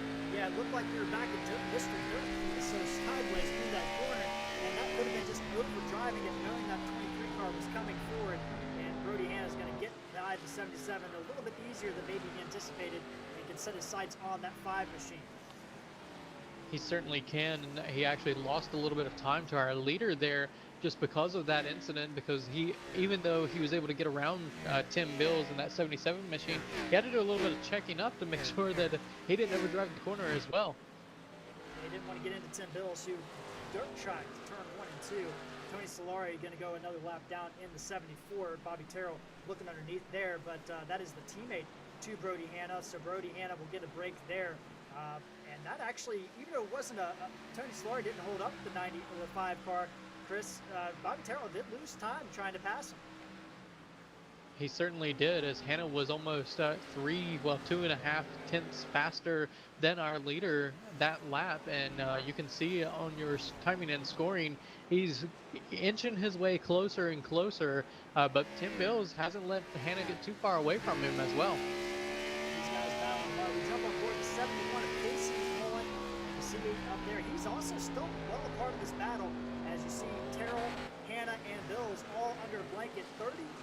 40 laps to go here at Richmond, Chris. This is getting down to the wire, and as we said before, we bring up our track map again, and the leaders now can see some more lap traffic coming into play, and that's going to be crucial as this race continues. It certainly is, as the number 5 machine will have to slice and dice this lap traffic, all while maintaining that lead over Brody Hanna, and Hanna actually was not faster than our leader that last lap. Losing a little bit of time. Let's bring up our time delta between these two drivers, Chris, and we see it here on our screen in just a second. Brody Hanna, it is 0.82, so it's come down about a half a second, and now it's under 8 tenths of a second. Got a great run off turn 2 here. Let's see what it is across the line. On your leader has now caught another lap car, and that is actually hurting the number 5 machine, as he was not able to get the drive off of the corner that he wanted, and Brody Hanna has been able to catch up pretty substantially that lap. Patterson was going to pull out the way, but he didn't really do so there. He does pull out the way now, and now Brody Hanna is all in here. He's bringing Tim Bills along with him. Tim Bills got a little bit loose in turn 3, so he's not going to be able to do it quite as well, and that gap is down to 7 tenths of a second. It certainly is, but Brody Hanna actually made a mistake getting off the corner and got really loose and had to get out of it and lost a little bit of time. So it's back up to 8 tenths of a second, 9 tenths of a second at this point. Top 4 really under a blanket of 2.5 seconds. Richard Foy is also back there. He just got around good on this run. They made an adjustment that caused that 30 car to go backwards. Right now, it is all Bobby Terrell. Brody Hanna's gotten stagnated. Chris, he's not moving any further forward right now. So. No, he's not, and that's not so good news for the 23. But Bobby Terrell is doing everything that he can to maintain that distance as we are closing in here on the checkered flag. So we got, looks like Paul Sargent will be the next driver to go a lap down here. Brody Hanna leads off turn number 2, Chris, and that is really costing them time. And, you know, when you're in that position, you're in the chasing position, and you know that you have a car, he probably thinks he has a better car than Bobby Terrell. He may have a better car than Bobby Terrell, but what prevents you from overdriving? Well, at this point, nothing's preventing you from overdriving it other than yourself. So once you do that one slide that we saw Brody Hanna do, it's all about cooling those tires back off and looking at tire and scoring. He's actually fallen off about a tenth from our leader the last couple of laps. So just one slide here is costing Brody Hanna time on the track pretty evenly throughout the race. What now he's got to do is hope that the 5 car starts doing the same thing that he's doing and start overdriving the corner. So it's all about managing what's left of these tires, and Brody Hanna definitely was being a little bit more aggressive on those tires at the start of this run, I do believe. Well, Chris, as you were talking there, that gap actually came down. We got some action on the back straightaway in front of our leaders. Who is that? Is that David Hensley and Gary Griffith? Yes, those drivers got together. Luckily, they have been able to get that car under control, and David Hensley is going to head to the pits. But that could have been costly for these leaders, as Brody Hanna now all over the back of the 5 car thanks to the lap traffic. Thanks to the lap traffic, that was 3 wide in front of our leader, and Bobby Terrell in that number 5 car just had to get out of the throttle to be able to manage the gap between those guys. And the 12 car is going to play a big factor here as he's keeping that low line going, and that's why we have our top 2 here nose to tail. Gary Griffith now moves to the high side, doesn't want to go a lap down, but he is going to concede now. Brody Hanna all over the back of those drivers, and now Gary Griffith goes a lap down, and Brody Hanna's looking on the inside in turn 3.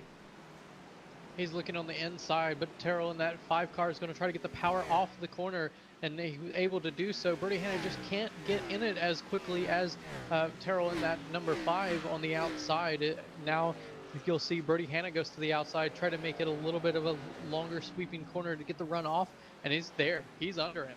The 5 car got loose off turn 2, Chris, and now Brody Hanna door to door with the 5 car coming through the turn.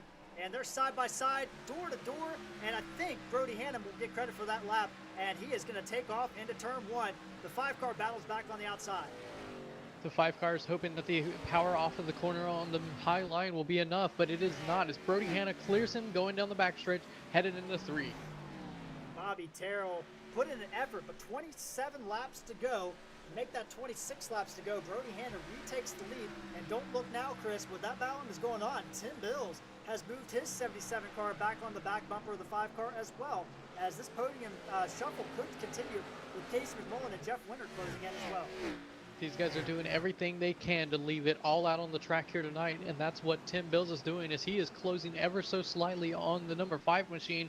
He's going to do whatever it takes to get up there and at least get second away from Terrell, and do whatever he can to catch Brody Hanna here tonight.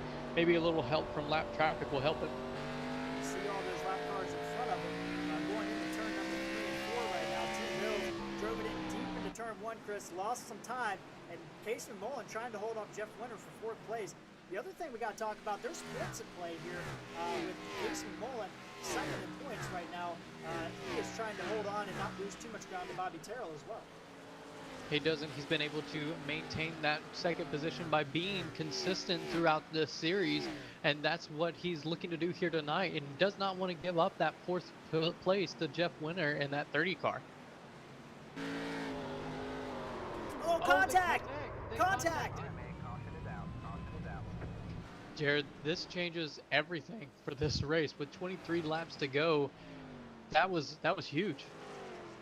We were on board when that happened. Case McMullen, a little contact with Jeff Winter. Let's see exactly what happened between the 30 and the 71. So here they go, coming off the corner. Jeff Winter, as we saw, looking underneath the 71.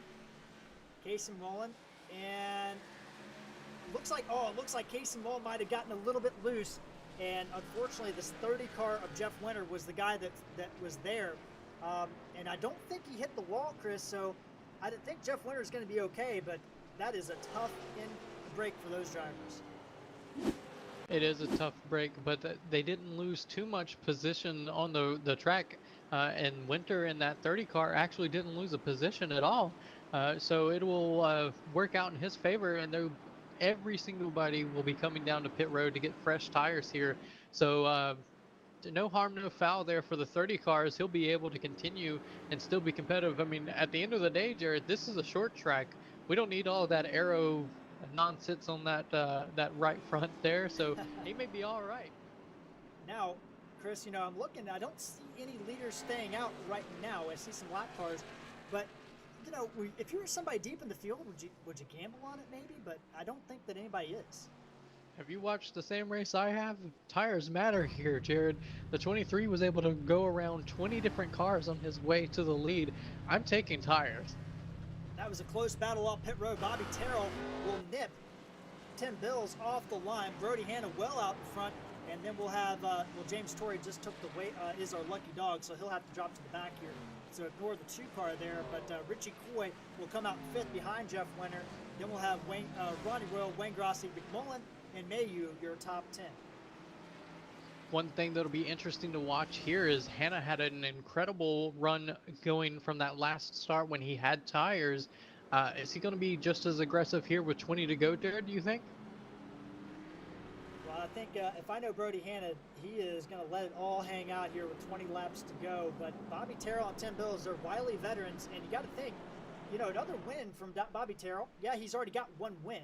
But he gets another win, that's really going to lock him in. I mean, Dale Nearad in the 03, I mean, he is sitting technically at the top of the point standings because of those 2 victories. A second victory all but punches your ticket into this championship, I believe, provided you remain in the top 25. Tim Bills, Brody Hanna, Ronnie Royal in 6th place. These guys, they have to win, and this could be a big race to do it. I think you're going to see the aggression turn up to 10. Maybe 20. I 100% agree here. They're going to do whatever it takes to be able to make as many points on the field as possible. And it's going to be a tight little shootout here as we're going to go green with, I believe, 17 to go. All right, Chris, so let's put you in the driver's seat. You're the driver here. If you're a guy like Tim Bills, you've been up front, you led the first 70 laps before our first caution of the night, and you've been up in that top 3 basically all night. You haven't won yet. You're sitting about 18th in the Cup Series point standings. 21st in the Cup Series point standings. What can you do here, sitting in the 2nd row, to get that win and get that 77 car in victory lane? Well, you certainly got several different options. You can do what most drivers would call the intimidating factor. You're going to get it all on that bumper and just wait for the car in front of you to make a mistake. The problem is that the 77 needs 2 drivers to make those mistakes. So you can do it that way, or have you heard of the term chrome bumper? Chrome horn could be given here, but these guys do race each other pretty respectfully. But if you're desperate to get in the playoffs, who knows what can happen here at Richmond as they are stacking up. Brody Hanna is, I believe, Chris, if I'm not mistaken, he's taking the outside line. Yes, he is. Well, it's worked out on several restarts tonight. I think it's the safe move here as long as you can get the restart off well here. Pace car is off. And green flag is back out here at Richmond, and a good start from the high side for Brody Hanna as he pitches down the 5 car, but Jeff Winter with an even better start. Winter in that 30 car was able to get a great launch off of the corner. He's going to try to secure his spot in the 3rd position and does so on Tim Bills. Tim Bills falling back here as we still have side by side for the lead ahead, and they are really close coming out of the corner. It looks like Brody's going to lead that lap, but not by much over the number 5. Brody Hanna doesn't want to lose this race. Tim Bills shoving it up underneath the 30 car. He is going to stick it in there and take it back. Now Brody Hanna trying to drag race with Bobby Terrell down the back straightaway. Oh, don't look now, but Tim Bills in the 19 touch going into 3. That was a huge moment for those drivers, able to gather it back up, but both of them lost a lot of times. They're 3 wide behind them. Wayne Grossi gets it back up in there, and now they're touching up front. Bobby Terrell, a little bit of a door to Brody Hanna. Hanna powers back on the outside. No harm, no foul. 8 tires go turn a lot better than 4, and that's what we saw right there as Brody Hanna is doing everything he can on that high groove to be able to get in front of the 5 and take control of this race. Brody Hanna continuing to battle on the high side as we go to our drone camera, and Brody Hanna still getting a great run off the corner, but just cannot clear the 5 car yet, and he's going to drive it in there. He's going to clear the 5 car finally. He is on that high side. He decided to drive it a little bit deeper and do whatever he could to get in front of the 5. Now, at this point, do you change your line to go down low? Yes, it looks like he's going to go into the middle groove at least and try to get a little, make that straightaway as long as possible. And he pulls a little bit ahead of Terrell in that 5 by about a 2/10 of a lead. And Bobby Terrell is trying to hold on to second place, but the top 5 are under a blanket here. And they pulled out already a 1-second gap on 6th place Dale Nearad, who has come from 11th up to 6th place with a power move at that restart. And Chris, you look at these guys, the top 5 battling. Anybody in this group can win. And Dale Nearad, don't look now, he's actually starting to close back in on this group. He is able to close up, but at this point, these guys up front are doing everything they can to pull away, as the 19 and 77 are probably the tightest battle up here. But 77 drives deep, gives the 30 a little, hey, I'm here, let me go, and they gather it back up and keep going, but that lets the number 5 and 23 pull off a little bit longer lead on these 3. Tim Bills trying to get back on that podium. Richie Coy also there in that battle, and we are now at 10 to go, Chris. Brody Hanna leading this event, and he has had a tumultuous race here tonight, but you know, you got to think Tim Bills doesn't want to finish back there in 4th place. He's going to start making some moves too. He's certainly being as aggressive as he possibly can on that number 30 car of Jeff Winter. Winter's not going to give it up easy though, and that's what you're seeing here right now. Jeff Winter in that 30 car is looking an awful lot like our Cup Series regular Ryan Newman. He's not going to let him pass. Chad Lane got a little bit loose off turn 4, saves it. He's going to lose about 3 positions right now. That's back in 24th position. We look up front again. Brody Hanna continuing to lead as we are down to 8 laps to go. Bobby Terrell all over the back of the 23 machine trying to get his 2nd victory of the year. Brody Hanna wants to taste victory for the first time this year, and Jeff Winter also wants his 2nd win of the year. These guys are going all out, not holding a single thing back, and Hanna is not able to pull away from the number 5 car. They're pretty dead even on the track here, Jared. They're running the same line throughout the race. What do you think it's going to take there for the 5 to be able to get back up there? Oh, the 77 got really loose coming out of the corner and lost time, and has got Richie Coy on his outside now. My goodness, Tim Bills just about wrecked it coming off turn 4, or turn 2, I should say, trying everything he can to catch back up to the 30 car. Chris, you know, right now at this point, I don't know what you can do. I think Brody Hanna, knowing how difficult he is to pass, knowing how aggressive he can be, I don't know what these guys behind him can do unless you're going to use the chrome horn like we talked about earlier. Certainly no intention of wrecking the person in front of you, but you don't want to finish behind them.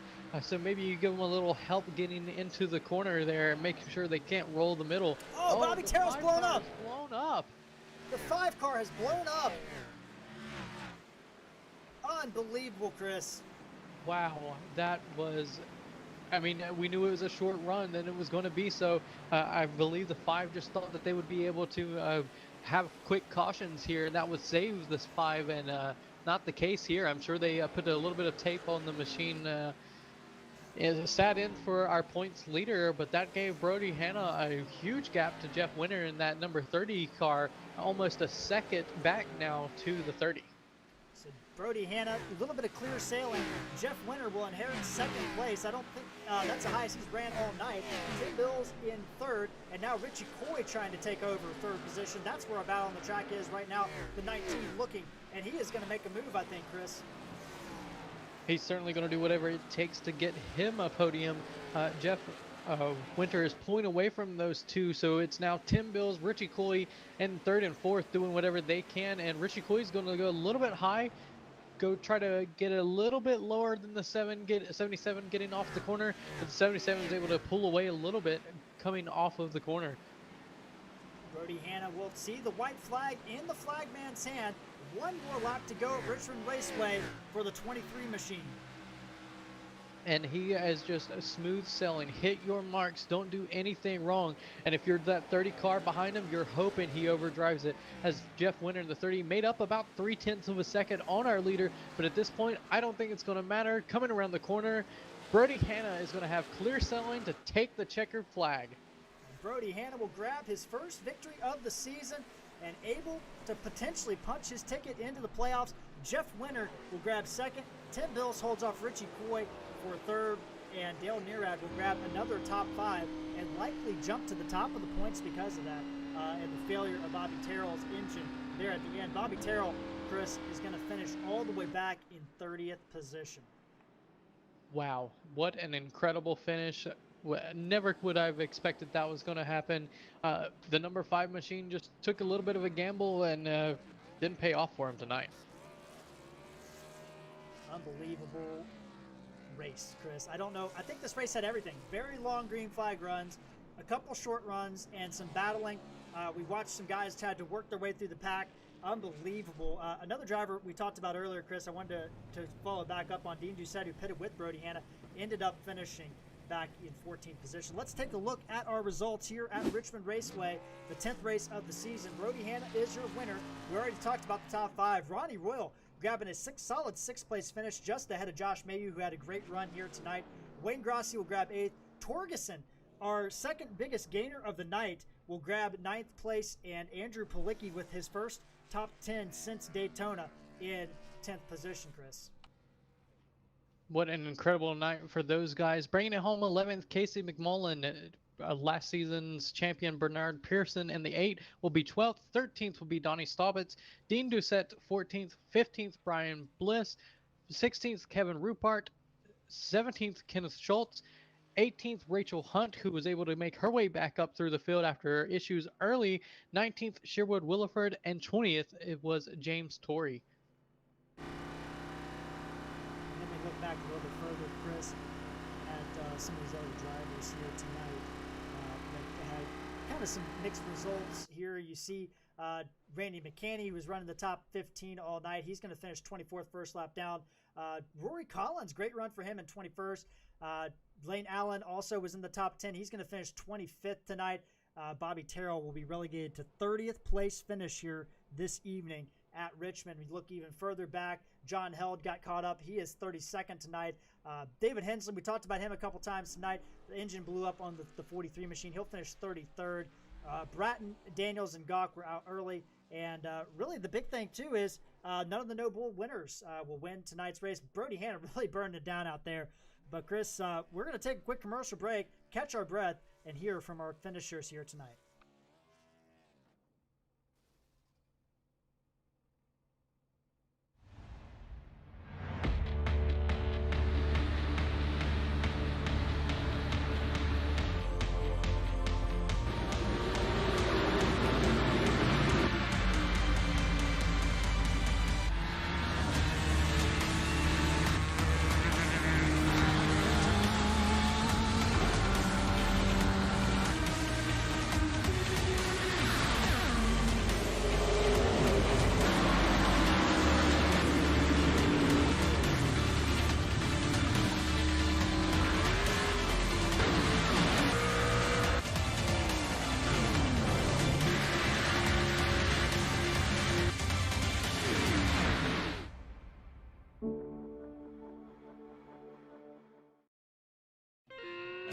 rolling on the back straightaway. Get ready. This is going to be tight.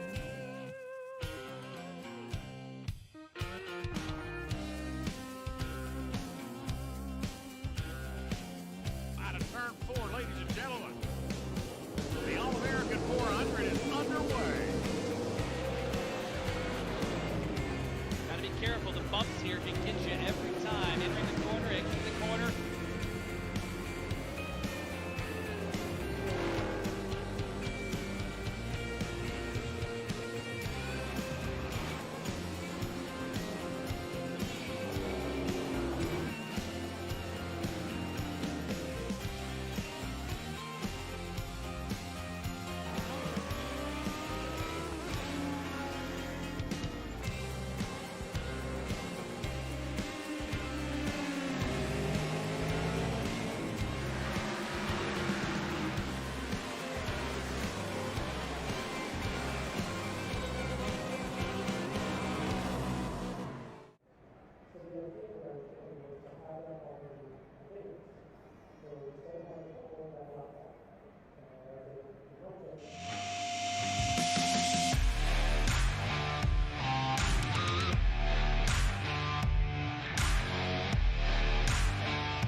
live here at Richmond Raceway, where Brody Hanna has grabbed the victory.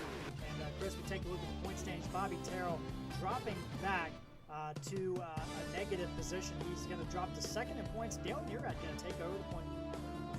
Yeah, just a horrible luck there for the number 5 machine of Bobby Terrell. You'd hate to see it, but that just shows you how much points matter here in this series, Jared.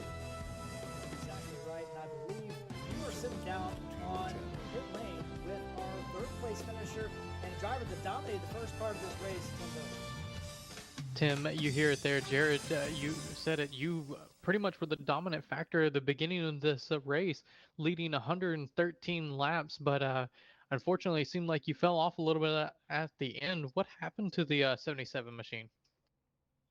Well, I got into the wall on one of those restarts, and when it did, it just killed the car, and car got really tight then, and didn't have much. The straightaway speed was gone, but then it was just hold on.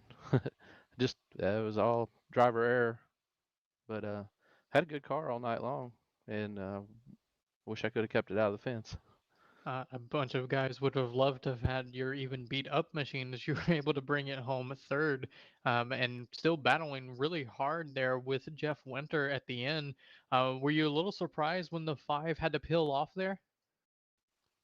Yeah, very surprised. Wasn't expecting that. I saw the smoke all of a sudden come off of him, and I was like, oh no, he blew up. And I hated to see that happen for him. You know, he ran up in the front the whole race as well. He certainly did, inside the top 5 for most of the night, but doesn't matter. You were able to get a podium after, for a little while, you were on the outside looking in. What did you need to be able to get around Jeff Winter there in that 30 car? I would have needed my car repaired. He had a better car at the end, and I was just holding on. I was just holding on to Richie. I apologize for pretty well blocking him too, but I didn't want to lose a podium finish after that race and all the effort that went into it. And on one hand, I'm kind of discouraged that I didn't do any better, but it's good to have a good finish. You know, I've been having some bad luck here lately, and hopefully this turns it around. Well, hopefully so. Next week we head to Talladega, where pretty much anything can happen. What can we expect from the 77 crew in Alabama? Anything, to be honest with you. Super speedways, you can just kind of throw it all out the window there. Absolutely, the best way to get around those super speedways is to avoid, and be there at the end. Well, Jeff, or sorry, Tim, thank you for joining me up here and in the booth and giving us your end. Is there anyone that you'd like to thank, sponsors, friends, family, that help get the 77 to and from the track? Yep, gotta thank my sponsors, H&H Sign Supply and JustForCrafters.com.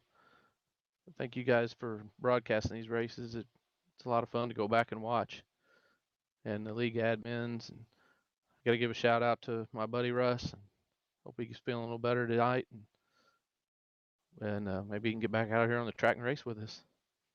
Yep. Well, we'll certainly be doing our part to keep him in our thoughts and prayers. Good job on your third place finish tonight. And we look forward to seeing you in Talladega. Jared, I think you've caught up with Jeff Winter in that number 30 machine. Take over and let's see what he has to say about his run tonight. Yeah, I'm sitting down here on pit wall with the runner-up, the number 30 machine of Jeff Winter. Jeff, you had to start from the middle of the top 10. You started back in 9th place, moved your way up into the top 5 pretty quickly, but then you kind of looked like you kind of stagnated out, and then toward the end of the race, you benefited from a blown engine to grab 2nd place. Congratulations. Thanks so much. So yeah, you round the race here tonight, and that 30 car looked like you had some long run speed. You were moving your way through the pack in that first 75 lap green flag run we had at the beginning of this race. What did you think that car had, or what was it lacking? Did you just need a little bit better starting position? It was a little loose on the start, so I was kind of taking it easy, but I was fortunate to get up to about 5th fairly quickly. But yeah, that at the end of that, when that caution came out, I was catching Brody getting towards 2nd, and thought I had something for him, but on the long runs, but in short run speed, I just didn't know. And then of course the very last green flag, I brought out the caution because Mullins. I don't know exactly what happened, but I was beside him, and all of a sudden I got doored. So he must have got loose or something out beside me and sent me across the infield. But I ended up with 7 seconds of damage, and it actually tightened it up a little bit, so that helped there at the very end to be able to go a little faster. Yeah, we were actually on board with you guys right in the middle of that accident. It looked like McMullen did get loose on that outside there, and unfortunately, you were the guy that prevented him from spinning off the track, and you did a good job staying off the wall. Said it tightened you up, but Jeff, you look at this season; it's been competitive. You've been one of the guys that we can rely on to be in that top 5, definitely top 6 every week. We move going forward. We're going into some different tracks. We got Talladega next, but then we have Darlington, we got Dover, we got Circuit of the Americas. Any of those tracks you're kind of looking forward to, or any of those tracks you're kind of like, I need to get some work in, or you want to avoid, period? I'm excited. I'm so glad to be past the Bristol and Martinsville. I tell you, and then I was a little bit nervous about tonight because we had such bad runs at Bristol and Martinsville with so many cautions. You got to qualify up front for these things. And I actually was fairly decent at Martinsville, but I spun the stupid thing in between the first and the second lap and ruined both of them. So I ended up having to start at the back, and that was just horrible. So I'm not, you really got to work on qualifying because I don't have to qualify based on my, my, you know, order where I'm at in the points. But if you don't, you're just not going to be competitive because it's just too hard to pass. These guys are too good. Yeah, exactly right, Jeff. And you already have that win in the bank. Does that kind of change your strategy for these races, or do you still go out there trying to win every race, not worry about the fact that you have that win already? I'm going for the win every race. I mean, I'm just trying to get to the front and do the best I can. Like I said, it's mostly about starting position, but I feel like if I start somewhere up in the top 10 or so and can get some long runs, that's always been a strength of mine. Chandler, my buddies, he's a speed demon, and if I ever have a chance to beat him, it's on the long runs. But he helps me a ton. He helps speed me up on the shorter runs because I try to keep up with him, but he wasn't here tonight, so I missed him on that. Well, speaking for the league and the drivers, we're glad to have both you and Jeff Chandler on board with the league. It's definitely upped the competition quite a bit here. Been exciting to watch you guys. Jeff Chandler commented on the video. Congrats to Jeff for a great run, and obviously congrats to Brody in the race. He says he's very happy for you, so congrats, Jeff, from Jeff. And I'm going to turn it over to you, Bud, and let you have the last word here tonight. I want to congratulate Brody. I mean, him and Tim Bills. Tim had a little bit of bad luck. I don't know if you guys saw it, but it's on one of those checkup cautions. He got into the outside wall. But otherwise, on the long run, I had something for everybody else, I think, but them. But those two were bad fast. So congrats to Brody. And this is a great league. These guys, somebody's going to show up and challenge you every week. So you got to be on your A game. So FTSR is an awesome league. Thank you guys for having the broadcast. All right, we appreciate it, Jeff. And Chris, that was our runner-up, Jeff Winter. And I believe you're sitting down in victory lane with a very happy and elated number 23, Brody Hanna. I certainly am. Brody Hanna has worked his tail off here tonight. Seemed to be the second place car for the first half of this race, but Brody, you decided to take a risky move and go get some fresh tires when all the guys out in the lead decided to stay out, and it worked in your favor. What were you thinking when you decided to make that pit stop? Well, I was kicking myself when I saw I was the only one on pit road. But the thing is, Bobby, Jeff, Tim, they were kind of. I knew I couldn't beat them heads up on a long run with equal tires. Those guys are really good on the long run. I had a really good short run car, so I figured I'd try something different. Pitted there, went back to 19th, and was like I said, I was kicking myself, and at that point, I was like, okay, I didn't screw myself out of another one here, and but I was like, okay, just patience, and luckily we got enough laps where I was able to work my way back up. You certainly were able to do that. It definitely looked like Kyle Busch running a truck series race out there tonight as you were able to make your way back up through the field. And we tried to follow along with your journey as best we could. It's a little hard. You're passing cars left, right, sliding through and slicing and dicing all the way up, back up to the point. There at the end, it seemed like you and Bobby Terrell in the 5 car were having quite a bit of a battle. And then unfortunately in for him. What were you thinking there those last couple laps? Well, the last laps when he was on my bumper, I'm thinking, just don't make a mistake, don't make a mistake, and I saw him make small mistakes, and I was starting to get a little bit of a gap, and I look back all of a sudden off two, and I see smoke, and I was like, I thought he got loose or something. Turns out he blew up. And I was like, and then I had a gap back to Jeff, and I was just kind of taking care of the car at that point. Didn't want to mess. But man, I tell you, that was fun as hell. Racing with Bobby, racing with Tim. I got to give those guys props. That was a lot of fun out there. It certainly was fun to watch from our end up in the booth. We're heading to Talladega next week. It's a bit of a wild card uh, because it puts basically everyone on even ground. So, what can we expect from this number 23 car as we head into super speedway racing? Well, we've already had that talk. Depending on qualifying, if I qualify towards the front, you'll see me racing some. If I get in a bind, I might go to the back. If I don't qualify well, you'll probably find that 23 in the back riding for at least half the race, at least to the first pit stop or so. I just, with Talladega, it's just a crapshoot, really. You go out there and you know what can happen. You know you can get in the big one really easy.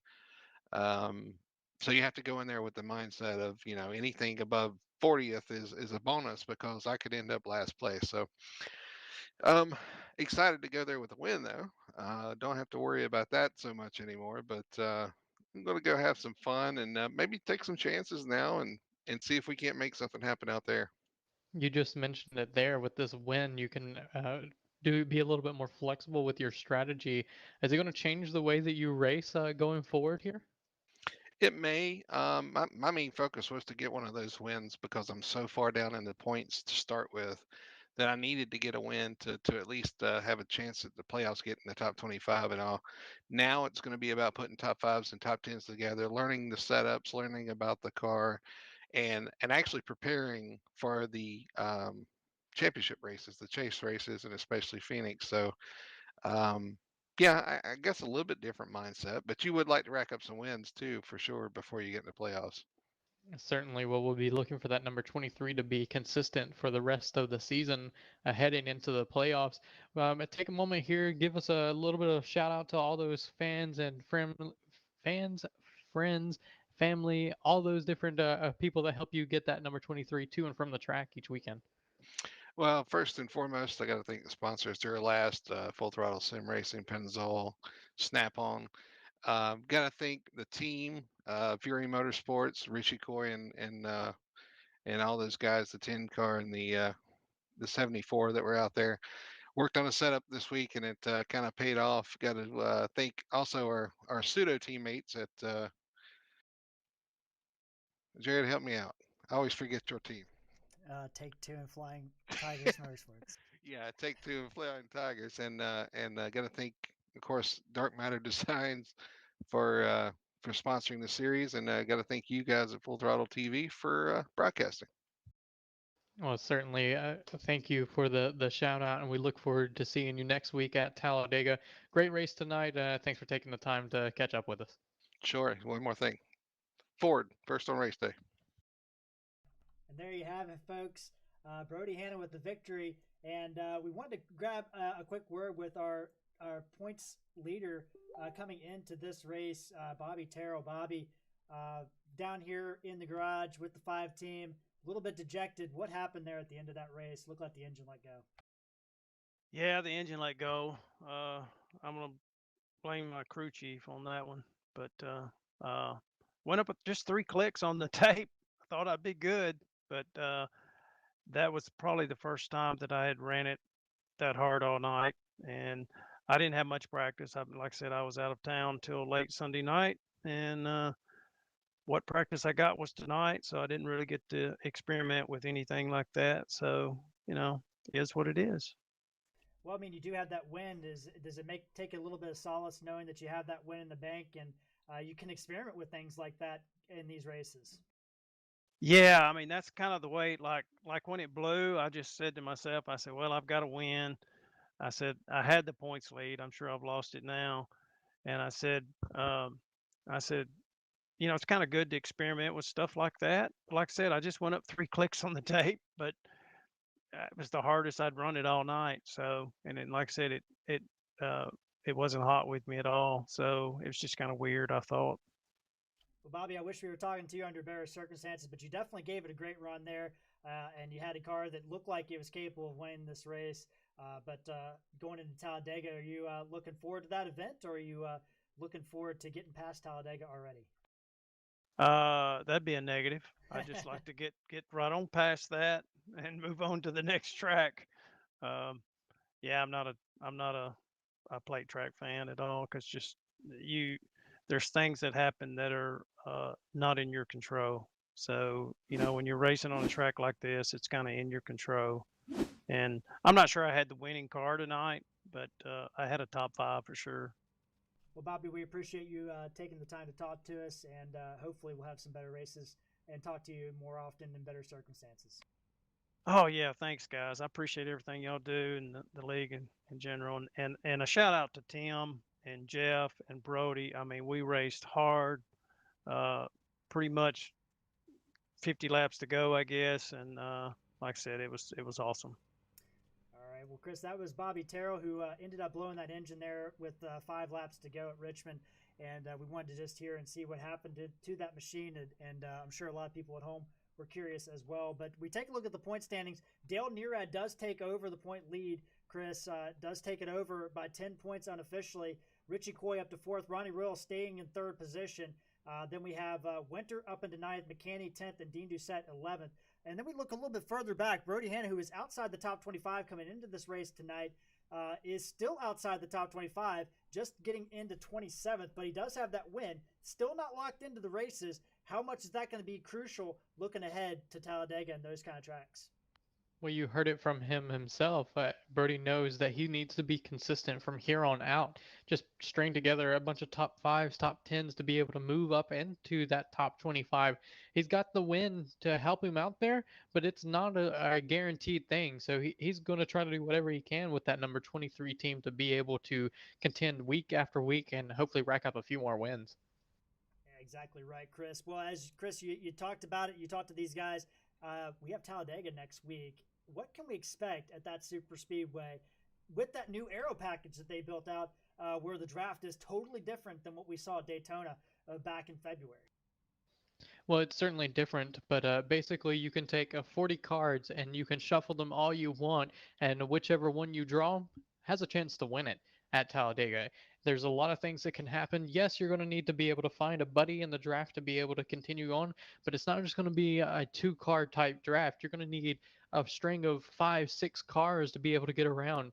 It's certainly a lot more even racing, much more realistic. A lot of people don't like it compared to the previous version of drafting that we had on iRacing, but in reality, it's a lot more realistic in what we see on the track today. So these guys are going to have to work a lot harder to be able to get these positions than a lot of people will expect. I expect we'll see a lot of Chevys helping Chevys, Fords helping Fords, and Toyotas helping Toyotas, Jared. Yeah, those manufacturer alliance is going to be crucial at the super speedways, and we'll have all that action again next Monday night. Chris Speer, he'll be in the booth. He'll be here giving all those insights. I'll be here giving you the breakdown, the play-by-play on Full Throttle TV next Monday night. In the meantime, we have 2 broadcasts this week. We'll have the Wednesday night, the Black Water Products Truck Series will be live at Talladega. They'll get their first crack of it here at Full Throttle Sim Racing on Wednesday night. And then Elite Sim Racing Association, they'll be taking on Talladega with their Clash Series on Sunday night. So it's Talladega week here on Full Throttle TV. Hope you'll join us. But for Chris Speer, I'm Jared Carr. We'll see you guys out on the track.